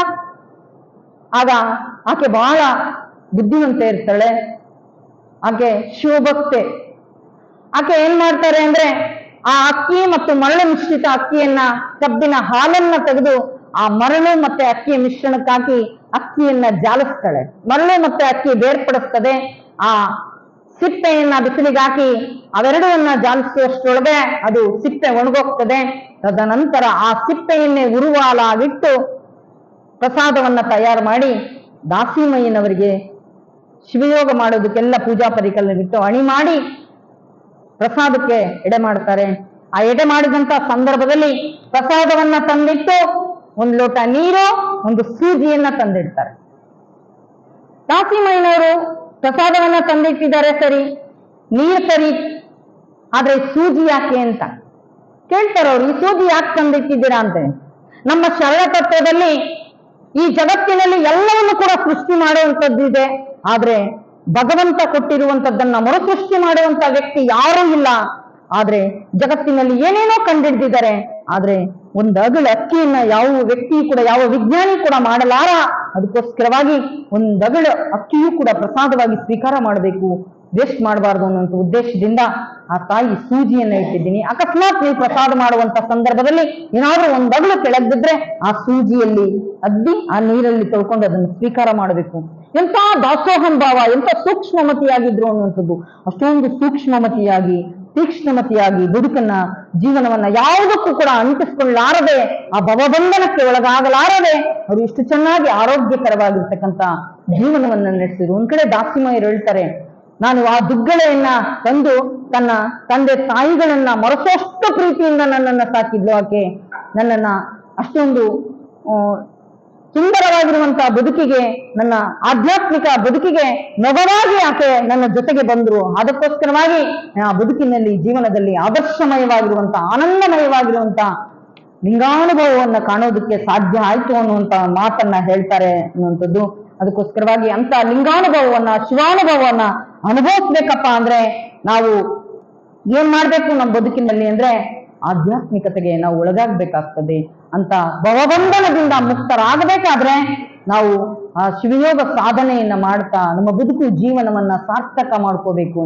ಹಾಗಾದ್ರೆ ಒಂದು ದಿನ 2 ದಿನ ಕೇಳಿದ್ರೆ ಸಾಕಿ ಅಂತ ಕೇಳಿದ್ರೆ ಇಲ್ಲ.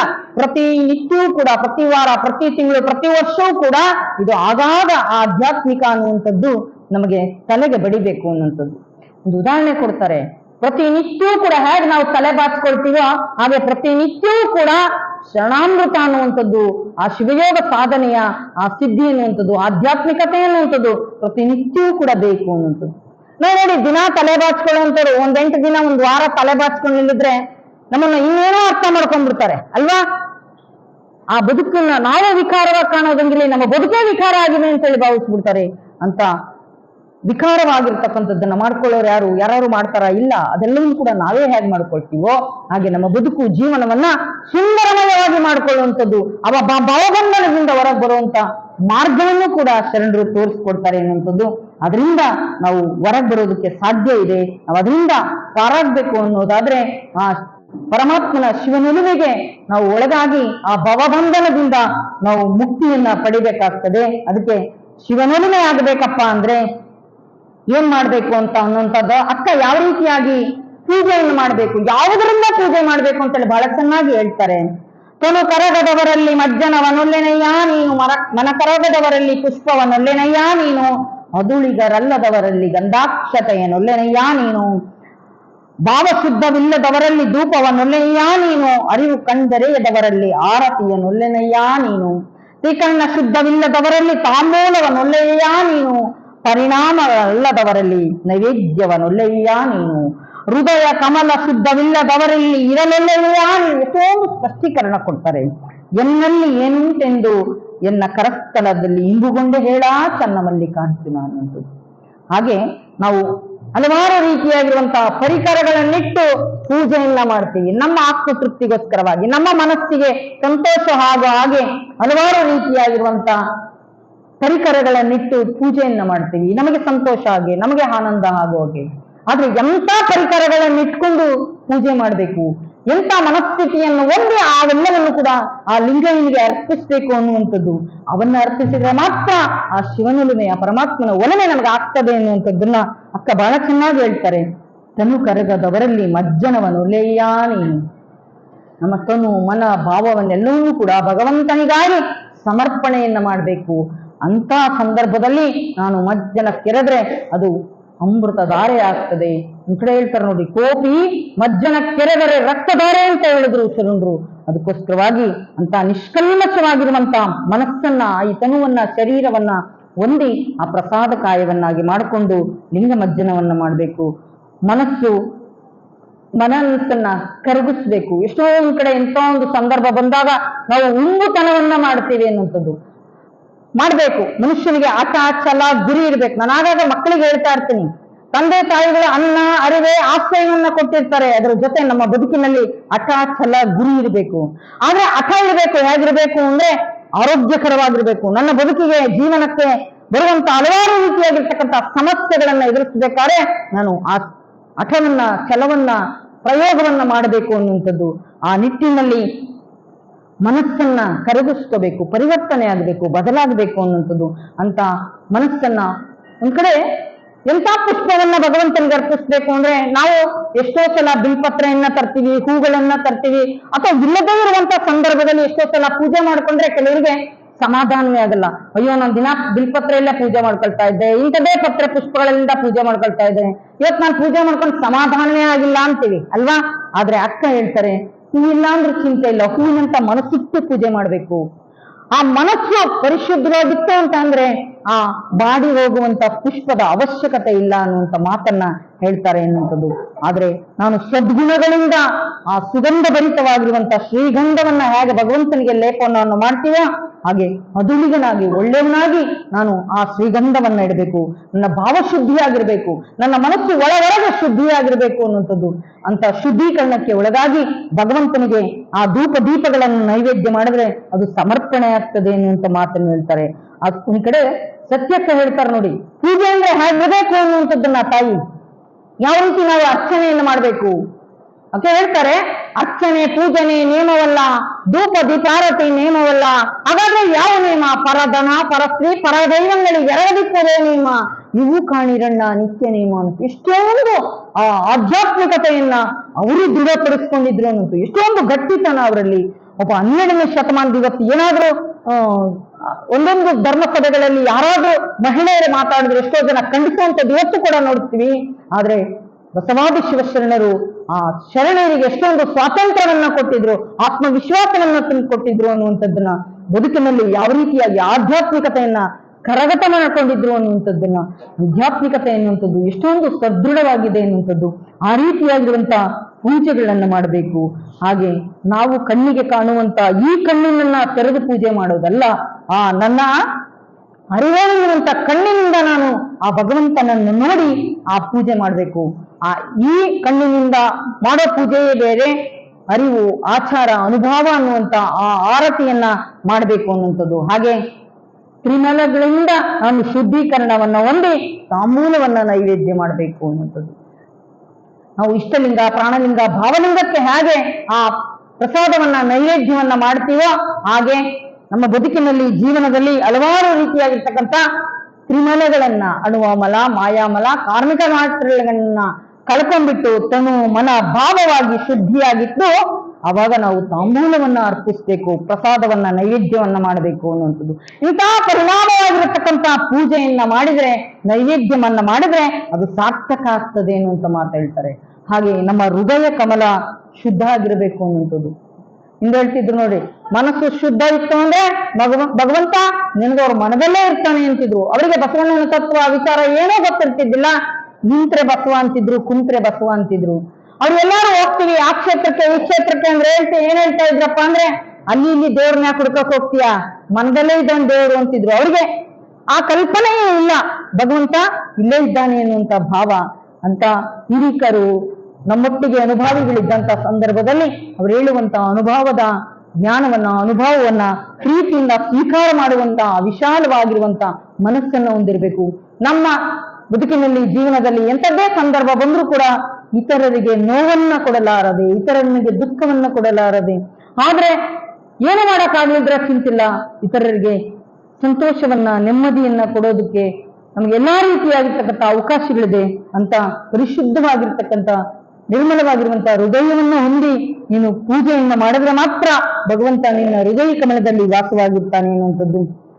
ಅಕ್ಕ ಹೇಳ್ತಾಳೆ, ನನ್ನಲ್ಲಿ ಏನಿದೆ ಅಂತ ಹೇಳಿ ಭಗವಂತ ನೀನು ನನ್ನಲ್ಲಿ ನೆಲೆಗೊಂಡಿದ್ದೀಯಾ ಅಂತೇಳಿ ಎಷ್ಟೊಂದು ಆನಂದ ಸಂತೋಷ ಆಗಿರ್ಬೇಕು ಅಕ್ಕನಿಗೆ ಈ ರೀತಿಯಾಗಿರ್ತಕ್ಕಂಥ ಪೂಜೆಯನ್ನ ಮಾಡಿದ್ರೆ. ಈ ರೀತಿಯಾಗಿರ್ತಕ್ಕಂಥ ಭಾವವನ್ನ ಇಟ್ಕೊಂಡು ನಾವು ಏನಾದ್ರೂ ಪೂಜೆ ಮಾಡಿದ್ರೆ ನಮಗೆಷ್ಟು ಆನಂದ ಆಗ್ಬೇಕು, ನಮಗೆಷ್ಟು ಸಂತೋಷ ಆಗ್ಬೇಕಲ್ವಾ. ಇದು ಎಲ್ಲರಿಗೂ ಕೂಡ ಅವಕಾಶ ಇದೆ, ಅದನ್ನ ಬಳಕೆ ಮಾಡ್ಕೋಬೇಕಲ್ಲ. ಎಲ್ಲವೂ ನಮ್ಮ ಕಣ್ಣಿಂದ ಇದೆ, ದೃಷ್ಟಾನ್ನಗಳೇ ಎಲ್ಲವೂ ಕೂಡ ಇದೆ ಅಂದ್ರೆ ಅದನ್ನ ಸ್ವೀಕಾರ ಮಾಡುವಂತ ಮನಸ್ಸು ಕೂಡ ಬೇಕಾಗ್ತದೆ ಎನ್ನುವಂಥದ್ದು. ಅಂತ ಎಲ್ಲವನ್ನೂ ಕೂಡ ಶರಣರು ನಮ್ಮ ಬದುಕಿನಲ್ಲಿ ಇಟ್ಟಿದ್ದಾರೆ. ಆ ಶಿವನೊಲಿಮೆ ಯಾವ ರೀತಿಯಾಗಿ ಮಾಡ್ಕೋಬೇಕು, ಭವಬಂಧನದಿಂದ ಯಾವ ರೀತಿಯಾಗಿ ಪಾರಾಗಬೇಕು ಅನ್ನುವಂಥದ್ದನ್ನ ನಮ್ಮ ಕಣ್ಣಿಂದೆಯೇ ತಂದಿಟ್ಟಿದ್ದಾರೆ. ಅದೆಲ್ಲದರಿಂದ ನಾನು ಹೊರಗೆ ಬರಬೇಕು ಅನ್ನುವಂಥದ್ದು. ಹಾಗೆ ಅದರಿಂದ ನಾನು ಹೊರಗೆ ಬಂದ್ರೆ ಮಾತ್ರ ನನ್ನ ಬದುಕು ಜೀವನ ಅದು ಸಾರ್ಥಕ ಆಗ್ತದೆ. ಇಲ್ಲ ಅಂದ್ರೆ ನಾನು ಅದರಲ್ಲೇ ಬಿದ್ದು ಅದರಲ್ಲೇ ಒದ್ದಾಡಿ ನಾನು ಅದರಲ್ಲೇ ಹೋಗ್ತೀನಿ ಅಂದ್ರೆ ಬದುಕನ್ನ ನಾವೇನು ಮಾಡಿದಾಗ ಆಗೋದಿಲ್ಲ. ಆ ರೇಷ್ಮೆಯ ಹುಳು ಹೇಗೆ ತನ್ನ ನೂಲನ್ನ ತಾನು ಸುತ್ತಕೊಂಡು ತಾನೇ ಸತ್ತು ಹೋದಾಗೆ ನಮ್ಮ ಬದುಕು ಜೀವನ ಆಗ್ಬಿಡ್ತದೆ. ಅದಕ್ಕೋಸ್ಕರವಾಗಿ ಸಾರ್ಥಕತೆಯ ಬದುಕನ್ನ ಬದುಕಬೇಕು. ಈಗ ನೋಡಿ, ಜೇನು ಹುಳು ಯಾವಾಗಲೂ ಕೂಡ ನಿರಂತರವಾಗಿ ತನ್ನ ಕಾಯಕವನ್ನ ಮಾಡ್ತಾ ಇರ್ತದೆ. ಹಲವಾರು ರೀತಿಯಾಗಿರುವಂತಹ ಪುಷ್ಪಗಳನ್ನ ಮಕರಂದವನ್ನ ಹೀರ್ಕೊಂಡ್ಬಂದು ಇಷ್ಟಿಷ್ಟೇ ತಂದುಬಿಟ್ಟು ಆ ಇಡೀ ಗೂಡನ್ನ ಕಟ್ತದೆ. ಯಾರಿಗೋಸ್ಕರ? ತನಗಾಗಿಯೇ ಅಲ್ಲ. ಆ ಗೂಡನ್ನ ಕಟ್ಟಿ ಎಷ್ಟೊಂದು ಕಷ್ಟಪಟ್ಟಂತ ಗೂಡನ್ನ ಕ್ಷಣಾರ್ಧದಲ್ಲಿ ಒಂದು ಕಲ್ ತಗೊಂಡು ಹೊಡೆದು ನಾವು ಕೆಳಗೆ ಬೀಳಿಸ್ಬಿಡ್ತೀವಿ. ಆದ್ರೆ ಕಟ್ಟಬೇಕಾದ್ರೆ ಅದರ ಶ್ರಮ ಎಷ್ಟಿತ್ತು ಅನ್ನುವಂಥದ್ದು, ಅಂತ ಪರಿಶುದ್ಧವಾಗಿರ್ತಕ್ಕಂಥ ಆ ಕಾಯಕವನ್ನ ಮಾಡಿ ತನ್ನ ಇಡೀ ಪ್ರಕೃತಿಯಲ್ಲಿ ಸಿಗುವಂತ ಹೂವಿನ ಮಕರಂದವನ್ನ ಮಾಡಿ ಆ ಸಂಗ್ರಹ ಮಾಡಿದಂತ ಆ ತುಪ್ಪವನ್ನ ನಾವು ಹಲವಾರು ರೀತಿಯಾಗಿರುವಂತ ಆರೋಗ್ಯಕ್ಕೆ ಬಳಕೆಯನ್ನು ಮಾಡಿಕೊಳ್ಳುವಂತ ರೀತಿಯಲ್ಲಿ ಅದನ್ನ ಬಳಕೆ ಮಾಡ್ಕೋಬೇಕು. ಆ ಬಳಕೆ ಮಾಡಿಕೊಂಡು ಅದು ಮಾಡಿದಂತ ಕಾಯಕಕ್ಕೆ ಕೃತಜ್ಞತೆಯನ್ನ ಪ್ರತಿಫಲವನ್ನ ನಾವು ಕೊಡೋದಾದ್ರೆ ಅದನ್ನ ಸರಿಯಾದ ರೀತಿ ಬಳಕೆಯನ್ನು ಮಾಡಬೇಕು ಅಂತ ಹೇಳ್ತಾರೆ ಶರಣರು. ಆ ರೀತಿಯಾಗಿ ಬಳಕೆಯನ್ನ ಮಾಡಬೇಕು. ಯಾವುದೇ ಒಂದು ಈ ಜಗತ್ತಿನಲ್ಲಿ ಪ್ರತಿಯೊಂದು ವಸ್ತುವನ್ನು ಕೂಡ ಪರಮಾತ್ಮನ ಕೊಟ್ಟಿರುವಂಥದ್ದು. ಎಲ್ಲದರಲ್ಲೂ ಕೂಡ ಪರಮಾತ್ಮನನ್ನೇ ನೋಡಿದ್ದೆ ಆದ್ರೆ ಖಂಡಿತ ನಮಗೆ ಶಿವನ ಒಲುಮೆ ಆಗ್ತದೆ ಎನ್ನುವಂಥದ್ದು. ಅಂತ ಶಿವನ ಒಲುಮೆಗಾಗಿ ಪರಿಪರಿಯಾಗಿ ಅಕ್ಕ ಬೇಡ್ಕೊಡ್ತಕ್ಕಂಥದ್ದನ್ನ ನಾವು ನೋಡ್ತೇವೆ ಎನ್ನುವಂಥದ್ದು. ಆ ರೀತಿಯಾಗಿ ಪ್ರತಿನಿತ್ಯವೂ ಕೂಡ ಶಿವಯೋಗದ ಸಾಧನೆಯನ್ನು ಮಾಡುವಂತಹ ಸಂದರ್ಭದಲ್ಲಿ ನಾವು ಪ್ರತಿನಿತ್ಯವೂ ಕೂಡ ನಾನು ಮಾಡುವಂತ ಎಲ್ಲ ಕೆಲಸವನ್ನೂ ಕೂಡ ನನ್ನ ತಂದೆ ತಾಯಿಗೆ, ನಮ್ಮ ಸಹೋದರರಿಗೆ, ನಮ್ಮ ಆತ್ಮೀಯರಿಗೆ ಹೇಗೆ ಹೇಳ್ತೀವೋ ಹಾಗೆ ಪ್ರತಿಯೊಂದು ಕಾರ್ಯವನ್ನು ಒಳಿತು ಕೆಡುಕು ಎಲ್ಲವನ್ನೂ ಕೂಡ ಭಗವಂತನಿಗೆ ನಿವೇದನೆಯನ್ನು ಮಾಡಬೇಕು ಅನ್ನುವಂಥದ್ದು. ಆಗ ಮಾಡಿದ್ರೆ ಮಾತ್ರ ನಮ್ಮ ಭವಬಂಧನಗಳು ಹರಿದು ಶಿವನೊಲುಮೆ ಆಗ್ತದೆ. ಅಂತ ಶಿವನೊಲುಮೆಗೋಸ್ಕರವಾಗಿ ಅಕ್ಕ ಅಣಿಯಾಗಿದ್ರು ಅನ್ನುವಂಥದ್ದು. ಶಿವನೊಲುಮೆಗಾಗಿ ಹಗಲಿರುಳು ಕೂಡ ಪ್ರಯತ್ನ ಪಟ್ಟರು. ಎಂಥದ್ದೇ ಸಂದರ್ಭ ಬಂದ್ರೂ ಕೂಡ ಅಯ್ಯೋ ನನಗೆ ಇವತ್ತು ನಾನು ಅನ್ಕೊಂಡೆ ಏನೂ ಆಗ್ಲಿಲ್ಲ, ಅಯ್ಯೋ ಇವತ್ತು ಪೂಜೆನೆ ಮಾಡೋದು ಬೇಡ, ಇವತ್ತು ಮಾಡ್ಕೊಳ್ಳೋದೇ ಬೇಡ, ಈ ರೀತಿಯಾಗಿ ಯಾವತ್ತೂ ಕೂಡ ಅಕ್ಕ ನಿರ್ಲಕ್ಷ್ಯಕ್ಕೆ ಒಳಗಾಗೇ ಇಲ್ಲ. ಅಕ್ಕ ಸದಾ ನೀನು ನೋಡದೇ ಇದ್ರೂ ಪರವಾಗಿಲ್ಲ, ನಾನು ಮಾಡೋದನ್ನ ಯಾವುದೇ ಕಾರಣಕ್ಕೂ ನಿಲ್ಸೋದಿಲ್ಲ ಹೇಳಿ. ಅದಕ್ಕೆ ಮನುಷ್ಯ ಭರವಸೆಯ ಬದುಕನ್ನ ಇಟ್ಕೊಂಡು ಬದುಕಬೇಕು ಅನ್ನುವಂಥದ್ದು. ನೋಡಿ, ಎಷ್ಟೋ ಜನ ಅನುಭವಿಗಳು ಹೇಳ್ತಾರೆ, ನೀನು ಪ್ರಯತ್ನವನ್ನ ಮಾತ್ರ ಬಿಡಬೇಡ. ಅವರು ಉದಾಹರಣೆ ಕೊಟ್ಟು ಹೇಳ್ತಾರೆ, 10 ಕಲ್ಲನ್ನ ಮಾವಿನ ಮರಕ್ಕೆ ಹೊಡೆದ್ರೆ ಅದು ಒಂದಾದ್ರೂ ಬೀಳೋದಿಲ್ವೇ ಅನ್ನುವಂತ ಮಾತನ್ನು ಹೇಳ್ತಾರೆ. ಭಗವಂತ ನನ್ನ ಮನಸ್ಸು ಹೇಗಿದೆ ಅಂತೇಳಿ ಹಾಗೆ ಸಿಕ್ಬಿಟ್ರೆ ನನಗೆ ಅದ್ರ ಅನುಭವ ಆಗ್ತದ? ಇಲ್ಲ, ಭಗವಂತ ಪರಿಪರಿಯಾಗಿ ಪರೀಕ್ಷೆಯನ್ನು ಮಾಡ್ತಾನೆ. ಅಂತ ಸಂದರ್ಭದಲ್ಲಿ ಎಲ್ಲವೂ ಕೂಡ ತನ್ನ ಬದುಕಿಗೆ ಅಕ್ಕ ಪಾಠ ಅನ್ಕೊಂಡ್ರು. ಅದಕ್ಕೋಸ್ಕರವಾಗಿ ಪರಮಾತ್ಮನ ಒಲಿಮೆ ಅಕ್ಕನಿಗಾಗ್ತದೆ ಎನ್ನುವಂಥದ್ದು. ಅದಕ್ಕೋಸ್ಕರವಾಗಿ ನಾವು ಕೂಡ ಭವಬಂಧನದಿಂದ ಎಲ್ಲರ ಬದುಕಿನಲ್ಲೂ ಕಷ್ಟ, ದುಃಖ, ನೋವು, ಸಮಸ್ಯೆ ಇದೆ. ನಮ್ಮಂತವ್ರು ನೋಡಿದ್ರೆ ನಿಮ್ಗೆಲ್ಲ ಅನಿಸ್ಬೋದು, ನಿಮ್ದೇ ಚಂದಪ್ಪ, ಯಾರು ಇಲ್ಲ ಅಲ್ವಾ? ನೀವೆಲ್ಲರೂ ಕೂಡ ಆ ಒಂದು ರೀತಿಯಾಗಿರುವಂತಹ ಸಾಂಸಾರಿಕವಾಗಿರುವಂತಹ ಬದುಕಿನ ನಿರ್ವಹಣೆಯನ್ನು ಮಾಡ್ತೀರಾ. ನಮ್ಮ ಸನ್ಯಾಸಿ ಜೀವನ ಹೇಗೆ ಅಂದ್ರೆ ಪ್ರವಾಹದ ವಿರುದ್ಧ ಈಜಿದ ಹಾಗೆ. ಆದ್ರೂ ಕೂಡ ಅದರಲ್ಲಿ ಒಂದ್ ಕಡೆ ನೆಮ್ಮದಿ ಇದೆ, ಸಂತೃಪ್ತಿ ಇದೆ, ಧೈರ್ಯ ಇದೆ, ಸ್ಫೂರ್ತಿ ಇದೆ, ಭರವಸೆ ಇದೆ, ಭಗವಂತನ ಒಲಿಮೆಯೂ ಕೂಡ ಇದೆ ಎನ್ನುವಂಥದ್ದು. ಯಾಕೆ ಇದೆಲ್ಲವೂ ಕೂಡ ಬಂತು ಅಂತ ಅಂದ್ರೆ ಭಗವಂತ ನನ್ನೊಟ್ಟಿಗೆ ಇದ್ದಾನೆ ಎನ್ನುವಂಥದ್ದು. ಎಂಥದೇ ಕಷ್ಟ, ದುಃಖ, ನೋವು, ಸಮಸ್ಯೆ ಬಂದ್ರೂ ಕೂಡ ಅದೆಲ್ಲವನ್ನು ಕೂಡ ಭಗವಂತನಿಗೆ ಎಡೆ ಮಾಡುವಂಥದ್ದು. ಆದರೆ ನಮ್ಮ ಬದುಕಿನಲ್ಲಿ ದುಃಖ, ನೋವು, ಸಮಸ್ಯೆಗಳು ಎಲ್ಲವೂ ಕೂಡ ಬರೋವೆ. ನಮಗೆ ನೋಡಿದ್ರೆ ಎಲ್ಲರೂ ಕೂಡ ಪೂಜ್ಯ ಭಾವನೆಯಿಂದ ಕಾಣ್ತಾರೆ ಅಂತ ಅಲ್ಲ. ನಮ್ಮನ್ನು ಅಮ್ಮೋರು, ಆಡೋರು ಎಲ್ಲರೂ ಇರ್ತಾರೆ, ಎಲ್ಲರೂ ನಮ್ಮವರೇ. ಎಷ್ಟು ಚೆನ್ನಾಗಿ ಹೇಳಿದ್ರು ಬಸವಣ್ಣವರು, ಬೈದವರನ್ನ ಬಂಧುಗಳೆಂಬೆ, ನಿಂದಿಸಿದವರನ್ನ ತಂದೆ ತಾಯಿಗಳೆಂಬೆ ಅಲ್ಲ. ಅದನ್ನ ಆರೋಗ್ಯಕರವಾಗಿ ಸ್ವೀಕಾರ ಮಾಡೋ ಒಂದು ಮನೋಭಾವ ಇದೆಯಲ್ಲ, ಅವಾಗ ಮಾತ್ರ ನಮ್ಮ ಬದುಕು ಜೀವನ ಅದು ಪರಿಶುದ್ಧತೆಗೊಳಗಾಗ್ತದೆ. ಶೋಧನೆಯನ್ನ ಮಾಡ್ಕೋಬೇಕು ಅನ್ನೋಂಥದ್ದು. ಅಂತ ಶೋಧನೆಯ ಬದುಕಿಗೋಸ್ಕರವಾಗಿ ಆಧ್ಯಾತ್ಮಿಕತೆಯನ್ನ ತನ್ನ ಬದುಕಿನಲ್ಲಿ ಜೀವನದಲ್ಲಿ ಅಳವಡಿಸ್ಕೊಳ್ತಾ ಆ ಭವಬಂಧನದಿಂದ ಮುಕ್ತಿಯನ್ನು ಹೊಂದುತ್ತಾ ಶಿವನೊಲುಮೆಗೆ ನಾವು ಅಣಿಯಾಗೋಣ ಅನ್ನುವಂಥ ವಿಚಾರವನ್ನ ವ್ಯಕ್ತಪಡಿಸ್ತಾ ನಿಮ್ಮೆಲ್ಲರ ಮನೆ ಮತ್ತು ಮನ ಬೆಳಕಾಗ್ಲಿ. ನೀವೆಲ್ಲರೂ ಕೂಡ ಪ್ರತಿನಿತ್ಯವೂ ಕೂಡ ಒಂದೊಂದು ಕಾಯಕವನ್ನ ಮಾಡ್ತಾ ನಿಮ್ಮ ಬದುಕಿನ ನಿರ್ವಹಣೆ ಜೊತೆಗೆ ಆಧ್ಯಾತ್ಮಿಕತೆಯ ಮುಖಾಂತರವಾಗಿ ಬದುಕು ಜೀವನವನ್ನ ಸಾರ್ಥಕ ಮಾಡ್ಕೊಳ್ಳೋದಕ್ಕೋಸ್ಕರವಾಗಿ, ನಿಮ್ಮ ಬದುಕನ್ನ ಹಸನಾಗಿ ಮಾಡ್ಕೊಳ್ಳೋದಕ್ಕೋಸ್ಕರವಾಗಿ ನಮ್ಮ ಲಿಂಗಾಯತ ಸಮಾಜದವರು ಪ್ರತಿಯೊಬ್ಬರೂ ಕೂಡ ಒಂದೊಂದು ಜವಾಬ್ದಾರಿಯನ್ನು ತಗೊಂಡು ಅವರವರದೇ ಆಗಿರ್ತಕ್ಕಂಥ ಕಾಯಕವನ್ನ ಕಾಯ, ವಾಚ, ಮನಸ್ಸ ಬಹಳ ಯಶಸ್ವಿಯಾಗಿ ನಡೆಸ್ಕೊಂಡು ಬರ್ತಾ ಇದ್ದಾರೆ. ಅವರ ಕಾರ್ಯಕ್ಕೆ ನೀವು ಹೆಗಲಿಗೆ ಹೆಗಲನ್ನ ಕೊಟ್ಟು ದಾಸೋಹ ಸೇವೆ ಇರ್ಬೋದು, ಪ್ರತಿಯೊಂದು ಕಾರ್ಯದಲ್ಲಿ ಜ್ಞಾನ ಪ್ರಸಾದವನ್ನು ಎಡೆ ಮಾಡ್ತಾ ಇದ್ದಾರೆ. ಅನ್ನದಾಸೋಹವನ್ನು ಮಾಡ್ತಾ ಇದ್ದೀರಾ. ನೀವೆಲ್ಲರೂ ಬದುಕಿನ ಜೀವನವನ್ನ ಸಾರ್ಥಕಪಡಿಸ್ಕೊಳ್ಳೋದಕ್ಕೋಸ್ಕರವಾಗಿ ಒಂದು ರೀತಿಯಾಗಿ ಸಮಾಜಕ್ಕೆ ತಮ್ಮನ್ನ ತಾವು ಸಮರ್ಪಣೆಯನ್ನ ಮಾಡ್ಕೊಳ್ತಾ ಇದ್ದೀರಾ. ನಿಮ್ಮೆಲ್ಲರ ಬದುಕು ಜೀವನ ಹಸನಾಗ್ಲಿ, ನಿಮ್ಮೆಲ್ಲರ ಬಾಳು ಬದುಕು ಅದು ಸುಂದರಮಯವಾಗಿರ್ಲಿ ಅಂತ ಆಶಿಸಿ ನಾನು ನಿಮ್ಮೆಲ್ಲರ ಮನೆ ಮತ್ತು ಮನ ಬೆಳಕಾಗಲಿ ಅಂತೇಳಿ ಶುಭವನ್ನು ಹಾರೈಸಿ ನನ್ನೆರಡು ಪುಷ್ಪಗಳನ್ನ ಅಕ್ಕನ ಶ್ರೀಚರಣಕ್ಕೆ ಅರ್ಪಿಸ್ತೇನೆ. ತಮ್ಮೆಲ್ಲರಿಗೂ ಶರಣವೂ ಶರಣ.